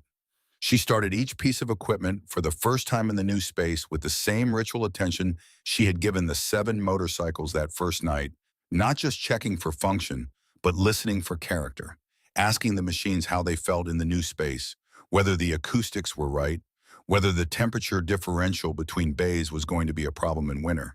The machines were fine, the space was fine, better than fine. She had a backlog of work. Several customers had heard what happened and had called with jobs they could have taken elsewhere, and she understood the calls for what they were, a form of support that also happened to be practical, which was the best kind.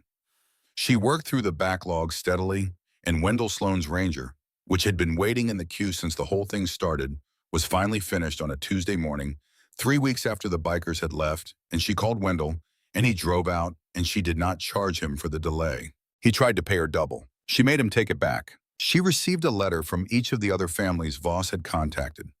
6 letters in 6 different handwritings from 6 different counties, all of them versions of the same thing, which was, thank you, and we thought we were alone, and we are glad to know we were not. She read each one carefully and wrote back to each one brief letters, plain language saying she understood and she was glad too, and she hoped the process ahead was less difficult than the process behind them. She wrote 1 letter twice. The second one she wrote was to the Aldersons, the family Walter had mentioned early on, the ones who had lost their 12 acres to a fabricated environmental complaint and had paid $30,000 in legal fees before giving up and selling. She spent more time on that letter than the others because she did not know how to say what she wanted to say, which was that she was sorry she had not known about them when it was happening to them, and that she thought about the way their outcome could have been her outcome if a storm had not brought 7 motorcycles into her lot 3 weeks after Holloway's first visit, and that she intended for their situation to be addressed in the civil proceedings, even though they had already sold, because Voss had told her that selling under a legal duress did not necessarily foreclose a legal remedy. She sent the letter. She received a reply 10 days later. The woman who wrote it, Margaret Alderson, 68 years old, said that she had read it to her husband Dennis over breakfast, and that Dennis had not said anything for a long time, and then had said, "I thought that was just how things were," and she did not know what to say to that, so she had cried instead. Dorothy kept that letter in the accordion folder alongside Carl's papers. She thought about it sometimes when she was working about Dennis Alderson saying, "I thought that was just how things were," and about the particular damage that statement represented not just to the Aldersons, but to everyone who had been systematically taught that the powerful winning was simply the natural order of things and that resistance was futile. She thought about how Holloway had depended on that belief, had counted on, it had targeted people he calculated would hold it, and about how the machinery of his scheme had been dependent from the beginning on people not reaching for each other. She had reached for Slade. She had reached because Carl had taught her that help was worth accepting regardless of its packaging, and because Carl's journal had told her something about who Slade was before she had known for certain, and because something in her had trusted the quality of those 7 men in her shop at 2 in the morning, their courtesy and their patience, and the way they did not perform or demand or take up more space than they needed. She was glad she had reached. She heard from Bill Garrett that the county employees whose emails had been entered into the court record had each retained separate attorneys, which Garrett said was usually an indicator of cooperation with investigators rather than resistance to it. She filed this away as information and went back to work. Voss called twice a week with updates. He was efficient on the phone, which she appreciated.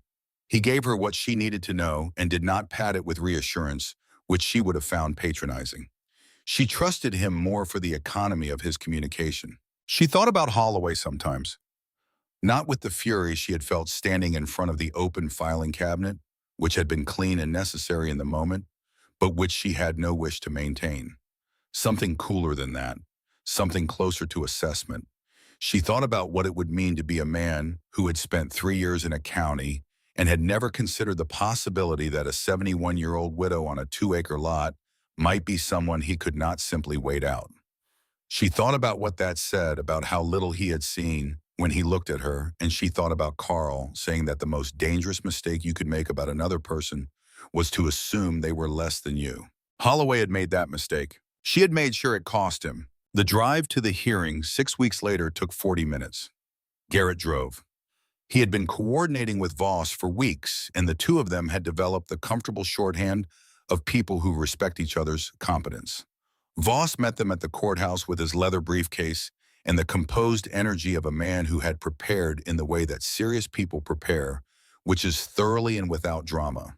The courtroom was in Flagstaff, Coconino County, before a judge named Hargrove, who had been on the bench for 11 years and who Voss had described as someone who'd read documents carefully and did not enjoy having her time wasted.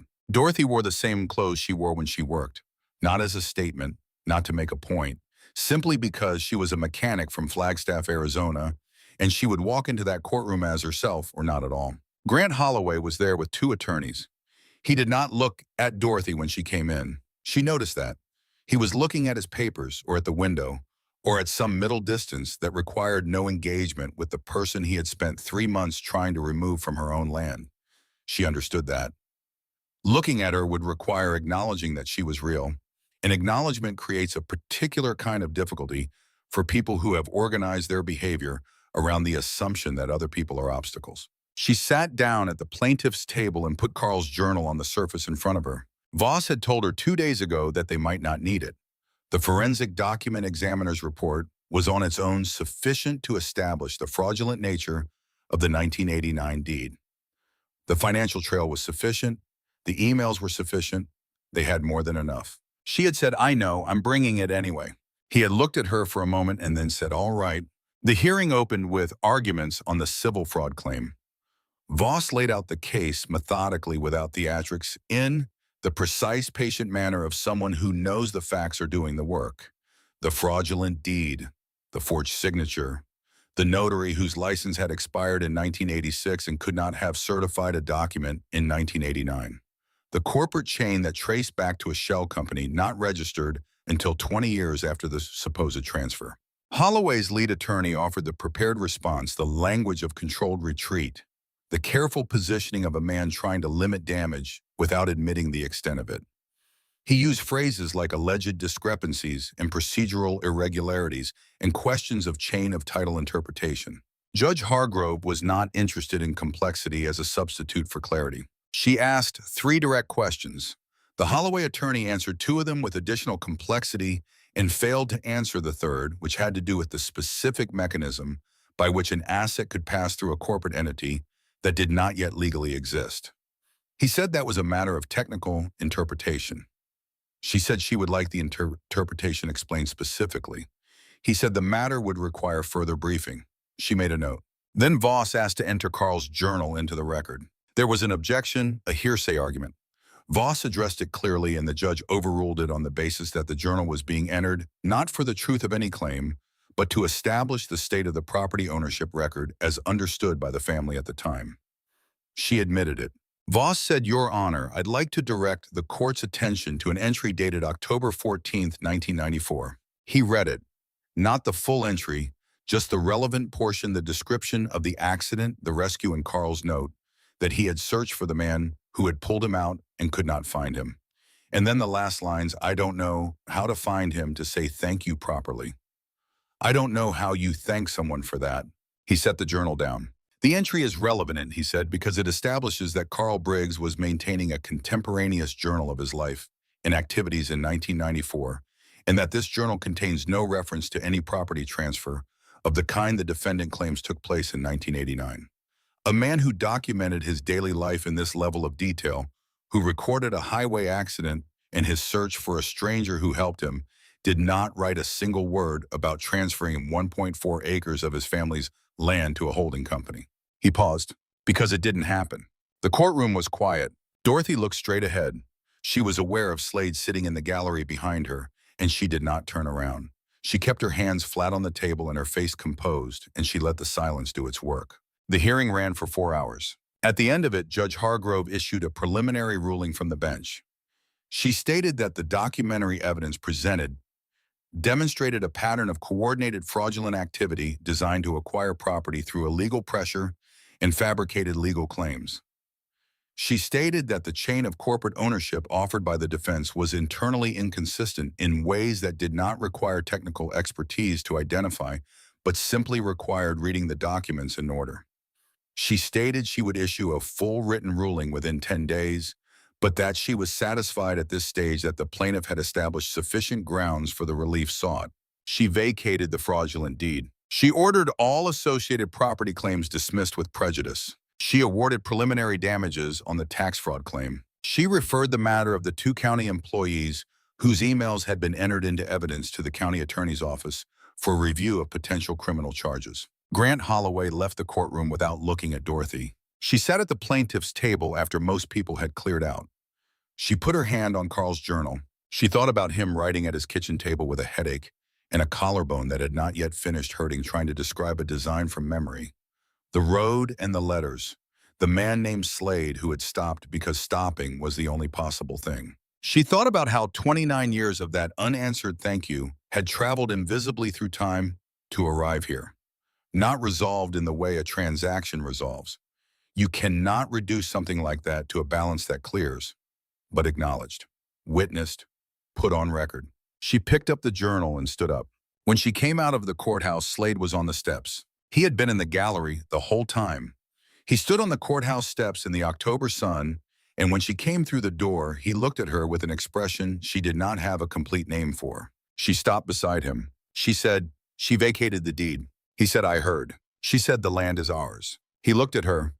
She had said ours, and she had meant it, and had not caught herself on it because it felt accurate in a way she did not need to examine too closely. The land belonged to her and to Carl and to 30 years of their life together, and to the 500 people who had come from 6 states to rebuild it when it was taken from her. They stood on the courthouse steps for a moment without speaking. The street below was ordinary Flagstaff in October, people going about their business, a couple with a stroller, a man walking a dog, the distant sound of traffic, ordinary city noise that has nothing to do with what is happening in the lives of the people inside it. She said, "Slade, I need to tell you something directly." He said, "All right." She said, "Did you know who I was when you pulled into my lot that night?" He said, "No." No hesitation. "I knew nothing about you except that you were a mechanic with the lights on in a storm." She nodded. "Then it was not planned, neither direction." "No," he said, "neither direction." She said, "Then what it was just what it looked like. A woman made coffee and fixed bikes and told 7 strangers to pay it forward. And 29 years before that, a man on that same road stopped his motorcycle because someone needed help. And those two things found each other." He said, "Yes." She said, "I think Carl would find that satisfying." Slade said, "I think he would." She said, "The journal, I want you to have the October pages, the entry and the drawing." She looked at him. "He spent 29 years wanting to say thank you to you. I want you to have the evidence that he said it, in his own words, in his own handwriting." Slade was still. Then he said, "I'll take good care of it." She said, "I know you will." She opened the journal to the marked pages and carefully separated them along the binding, pressing the spine back gently before drawing the pages free so they came out whole. She folded them once and held them out. He took them with both hands the way you take something that matters. She closed the journal. She put it in her bag. She said, "Come back out to the shop sometime. When you're on the road and you need a place to stop, the coffee pot is always on." He said, "I'll take you up on that." She said, "I know you will." They stood on the steps for another moment. Then she went down and got into Garrett's car, and Slade went to his bike, and Flagstaff went on being ordinary around them, the way ordinary places go on being ordinary even when the extraordinary things happen inside them. The written ruling came 8 days later. Judge Hargrove's opinions were known for their precision, and this one was no exception. 4 pages of tightly reasoned analysis that concluded with a damages award exceeding what Voss had estimated, and a set of findings that the county attorney's office used with specific citation in the criminal charges subsequently filed against the 2 county employees. The settlement negotiations lasted 3 weeks. Voss handled them with the same methodical unhaste he brought to everything. He called her every 2 or 3 days with updates that were specific and clear, and not padded with reassurance she did not need. She appreciated that.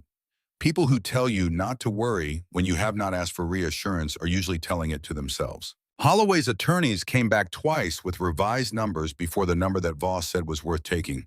He laid it out for her at her kitchen table, the full structure of the agreement, the damages, the explicit acknowledgments, the terms about publicity and record. She said, "No confidentiality clause." He said, "I already told them that was non-negotiable." She said, "And the acknowledgement of the fraudulent deed is explicit, not implied." He said, "Explicit and specific, by name, by document, by date." She read through the agreement herself, the full text sitting at the table with her finger under each line. It took her an hour. Voss sat across from her and did not rush her. When she finished, she said, "The other families, the ones whose cases followed from mine." He said, "The framework we established in your case is the evidentiary foundation for all of them. Their settlements are moving faster because of it. Some are already concluded. The remaining ones are close." She said, "All right." She signed. Grant Holloway settled the civil suit 4 weeks after the hearing before it could go to full trial. The settlement number was significantly larger than what his attorney had offered at her kitchen table.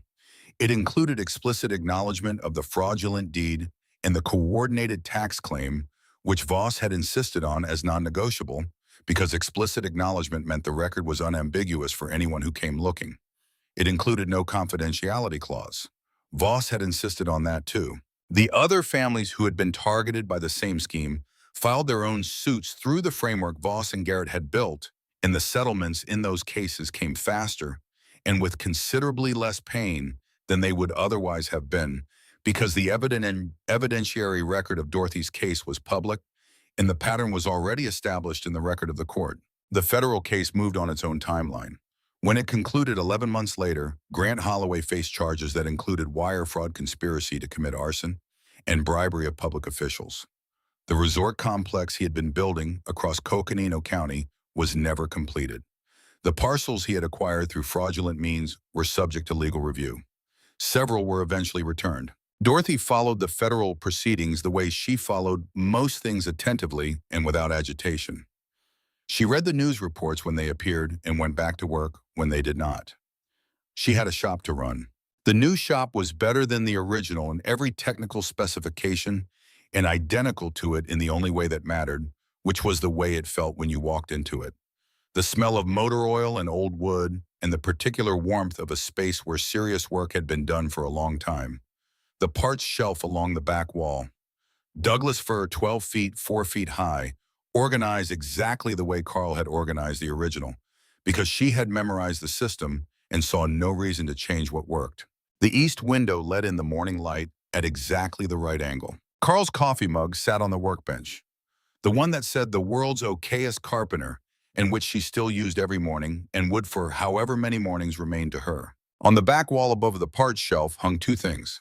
One was Slade's business card framed, plain wooden framing that Walter Dunn had made and brought over one afternoon without being asked, setting it on the workbench and saying nothing about it and going back to his truck. She had put the card in it and hung it on the wall, and it had been there since. The other was a piece of paper, handwritten in Slade's blocky, deliberate script. He had left it tucked in the door the morning they rode out, and she had found it when she came outside, and she had read it standing on her porch in the early morning light, and then she had kept it. It said she opened the door. "We didn't forget. That's all. That's everything." The first time Slade came back was in February. He came alone. He pulled into the lot in the late afternoon when the winter light was flat and cold, and the desert had the particular stripped quality it gets when everything green has pulled back into itself to wait for spring. He knocked at the shop door, which she had not expected, having assumed he would simply come in the way people came in. She called out, "Come in." He came in. He looked around at the shop the way a person looks at a space they have helped build and want to see finished checking corners, checking the quality of the light. He said, "It's good." She said, "It's better than what was here before." He said, "Garza does good work." She said, "Garza had good help." She handed him a coffee. "How long are you passing through?" He said, "I was heading south. I had this road and I thought I'd stop." She said, "You thought you'd stop." He said, "I wanted to see how it looked." She said, "Now you've seen." He said, "Now I've seen." He drank his coffee and walked slowly along the parts shelf the way Carl used to walk along it, not looking for anything specific, just reading it the way you read a familiar text that you know well enough to notice if something has been changed. At the end of the shelf, he stopped and put his hand flat against the wood. He said Carl would know it was different. She said he would. He would also know it was done right. Slade turned around. He said, "I wanted to ask you something." She waited. He said, "The night you made the call at 2 in the morning, you said you had something to tell me. You told me about the journal, but before that you had said you needed to tell me something when I got there. Did you know before you called? Did you have any idea that I was the one?" She thought about it honestly. "I didn't know," she said. "I wondered. I had something that looked like a connection and I didn't know what it meant. I knew there was a story I didn't have all of and I thought you might be part of it, but I didn't know." He said, "But you called anyway." She said, "I called because I needed help. That was the reason. Whatever the journal meant was separate." He looked at her. He said, "When did you know for certain?" She said, "When I saw your face reading it, when I saw your hand go flat on the page." She paused. "That's when I knew." He said, "I've been carrying those pages everywhere I ride." She said, "I know." He finished his coffee. He said, "One more thing. The network, the people who came, the story traveled." He looked at her carefully. "There are people across a wide spread of states who know your name and know what happened here. Not all of them will stop, but some of them will. When they're on this road and they need somewhere to be for a while." She said, "They're welcome." He said, "Even the ones who look like trouble." She said, "Especially those ones." He almost smiled. "That's what I told them you'd say." He rode out at dusk, and she watched him go. And the shop was quiet behind her, and the desert was doing what it does at dusk, which is catch the last light and hold it longer than seems possible. The rock faces going gold, and then amber, and then the deep rust color of late October, and the sky above all of it going a blue so deep it is almost the dark. She turned and went back into the shop and made herself a cup of coffee and stood at the workbench in the last light coming through Carl's east window and thought that this was a good place to be. This particular square footage of earth and wood and tool and light, this particular county, this particular life. She had not chosen it originally, not consciously, not the way people sometimes choose a place with deliberation and research. She had followed Carl here 42 years ago with everything she owned in the back of a pickup truck and a list of 3 possible towns where they might settle, and Flagstaff had been the first one they had seen, and the only one they had needed to see, because Carl had looked at the high desert plateau and the ponderosa pines and the mountains beyond and said, "That's it," and she had looked at the same view and understood what he meant. She had not expected to love a place the way she came to love this one, with the specific love that grows from daily contact over decades, from knowing every road and every season and every quality of light at every hour, from knowing where the wildflowers come in April and how the lightning looks in August and what the first cold morning of October smells like on the plateau, when the air has that edge in it that tells you winter is deciding to show up soon. She had built something here alongside Carl and had kept building after he was gone.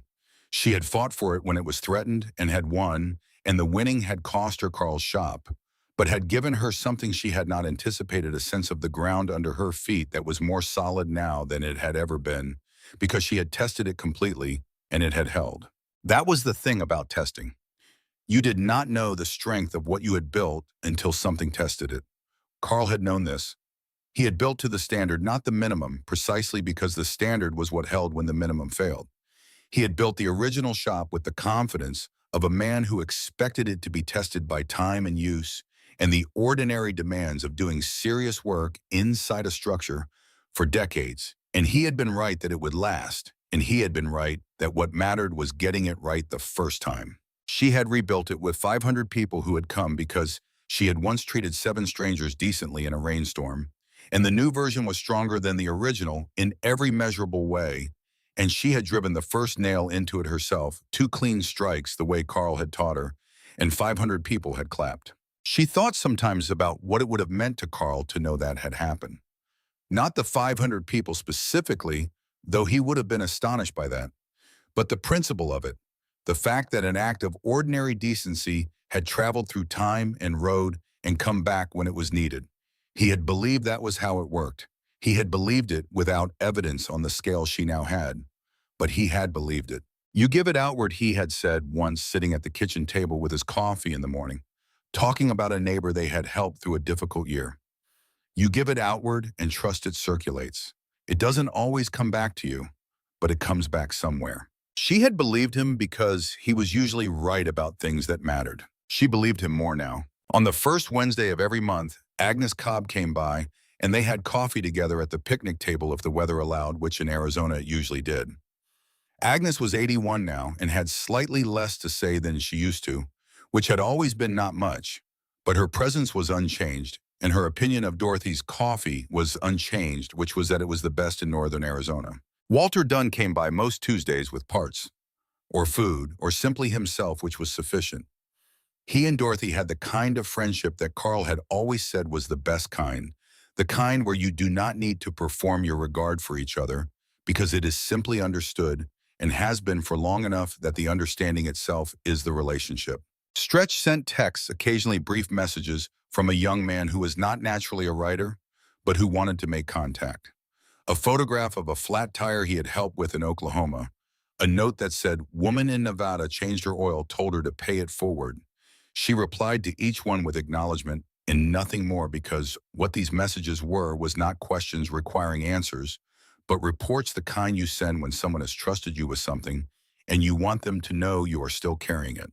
People stopped at the shop. They had always stopped, but after everything they stopped differently, with a kind of intentionality, a quiet pilgrimage quality that she did not encourage and did not discourage, because it was not her place to regulate how other people found what they needed. A traveler from Nevada who had heard the story and wanted to meet her, a retired truck driver from Colorado who had his own version of needing a door opened in a rainstorm and wanting to see the place where this particular door had been. Sometimes bikers stopping because word had traveled in that network she could not see from the inside, pulling into her gravel lot in ones and twos, and sometimes dozens, with the road-worn competence of people who had been riding a long time. She made coffee for all of them. She fixed what needed fixing. She took money when it was offered and refused it when the person offering it clearly needed it more than she did, which was the system Carl had practiced, in which she had inherited, in which she intended to maintain for as long as she was capable of picking up a wrench. There was a man who came through on a Sunday afternoon in March with a transmission problem that should have cost him $700 at any shop that priced the work correctly. He was somewhere in his 50s, drove a truck with 200,000 miles on it, and a side panel held on with baling wire. And when she told him the diagnosis, he had the look of a man doing arithmetic that was not coming out right. She charged him $90 for the parts and told him the labor was on the house. He said, "Why?" She said, "Because you need the truck and I've got the skill and it's a Sunday afternoon and there's nothing better I'm going to do with it." He said, "That's not how business works." She said, "It's how mine works." He sat on the cooler in the second bay while she worked the way people did.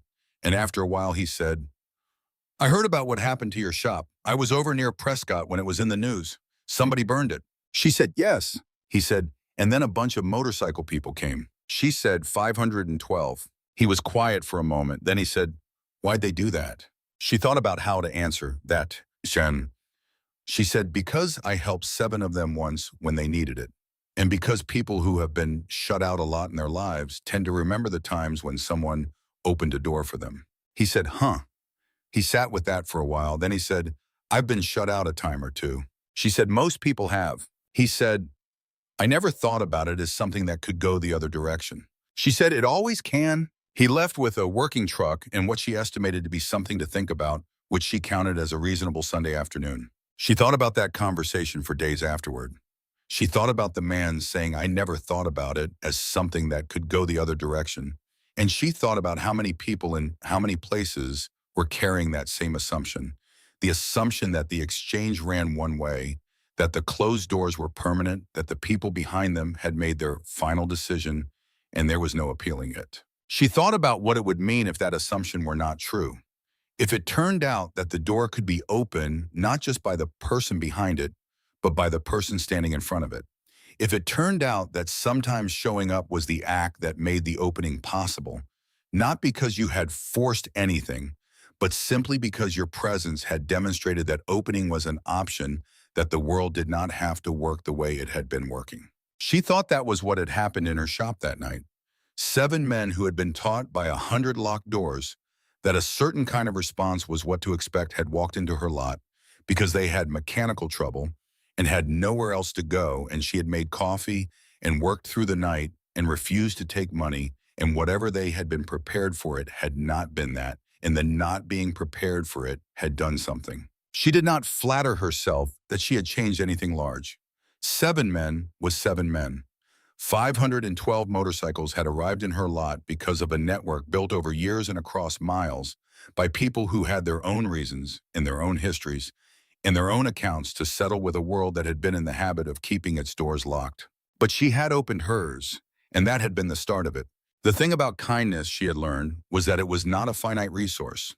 You did not spend it down. You practiced it the way you practiced a mechanical skill, and the practicing made it easier, and the ease made you more likely to practice it, and the compounding of that over time produced something that looked from the outside like a personality trait, but was actually just the accumulated result of 10,000 small decisions to open the door rather than leave it closed. Carl had known this. He had known it the way he knew most things, not as an abstraction, but as a practice, something you did with your hands and your time and your presence. She was still learning it.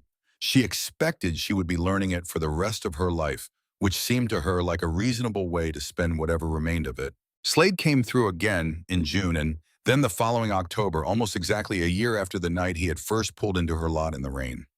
He came that second October with Parrish and Stretch and 2 others she had not met before, and she made coffee and they sat in the second bay in the old wooden chairs and talked for 3 hours about nothing in particular, which was its own kind of particular. And before they left, he stood in the doorway of the shop and looked at the new wall and the old shelf and the morning light coming through the east window. He said, "Carl built it right." She said, "He built everything right." He said, "I know." He paused. "I carry those pages everywhere I ride." She said, "He'd be glad to know it." He said, "Tell me something. That night you called me at 2 in the morning with smoke in your clothes and everything you had under threat. What made you decide?" She thought about it. She thought about sitting at the kitchen table with the card in her hands and the filing cabinet standing open in the next room. About the things she had weighed and the voices she had imagined and the question of what other people would think. She said, "Carl always said that help doesn't always look like what you expect it to look like.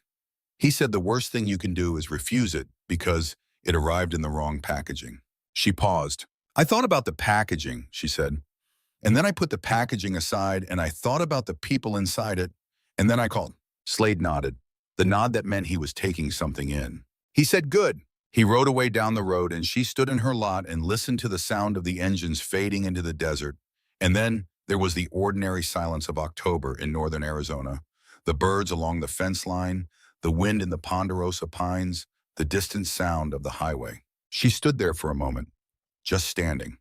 The land under her feet solid and clean and unambiguously hers. Then she went inside and poured herself a cup of coffee in Carl's mug, the one that said the world's okayest carpenter, and she carried it out to the shop and set it on the workbench and stood there in the space that smelled of fresh lumber and motor oil and the particular clean smell of a place where good work had been done and would keep being done. She put her hand flat on the workbench the way she had put it flat on the old one 1,000 times. She stood in the morning light coming through the east window the way Carl had always said it should come, at the right angle at the right time of day for seeing clearly what you were actually doing. She said quietly to no one and to Carl, and to the 42 years they had built together into this land, and to the 500 people who had carried something she had passed along without knowing its weight. She said, okay. And then she got to work. Some things once given freely into the world do not diminish. They travel roads you never walked and reach people you never met and return to you larger than anything you started in the form of headlights coming down your road at dawn when you needed them most in the form of 500 people who drove through the night for a woman they had never met because the word had gone out that she had opened her door. Dorothy Briggs understood that now the way she understood engines, not as theory, as truth she had held in her hands. And every morning she opened the door. She had been doing it for 50 years and she intended to keep doing it for however many remained. Not as a statement, not as a performance of the lesson she had learned, simply because it was the right thing to do, and she was a woman who did the right thing because it was the only workable approach to a life, and because Carl had shown her that, and his father before him had shown him that, and because somewhere on a road in Arizona, a man named Slade was carrying a few handwritten pages in his jacket that said the same thing in her husband's handwriting. The door was open, the light was on, the coffee was hot. Come on in out of the rain. That was all there was to it. That was the whole thing. That was the only reason there ever needed to be, and it had always been enough. And the coffee pot was always on, and the light in the shop was always on, and the door was never locked. That was how it worked. That had always been how it worked. You opened your door, and you trusted the direction of it outward, always outward, and you did not ask what would come back because that was not the point. The point was the opening. The point was the decision made again every morning to be the kind of person who opens rather than closes, who reaches rather than withholds, who looks at a stranger in the rain and sees a person who is cold and wet and needs to come in. Carl had made that decision for 40 years. Dorothy Briggs intended to make it for whatever years remained to her. The door was open. Come on in out of the rain. That was all there was to it. That had always been enough, and it always would be. And the highway kept going the way highways do, past all the locked doors and past all the open ones, carrying what people carry on the roads they ride, which is everything they are and everything they have been given and everything they still intend to pass along. The road goes on. That is the thing about roads. They do not end. They do not forget who traveled them and who stopped and who kept going and who turned around to help someone in the ditch. Dorothy Briggs knew that now in the way she knew engines not as theory, but as practical and verifiable truth. She had lived it. She had held it in her hands. She had driven a nail into a wall that 500 people had built because she had once made coffee in a storm, and she had felt the ground under her feet go solid again after 3 weeks of it trying to dissolve, and she had stood on courthouse steps in October and said the land is ours and meant every word of it. She had held it in her hands and she understood it now, and she would not put it down. They carry it all forward, every mile of it, into whatever comes next.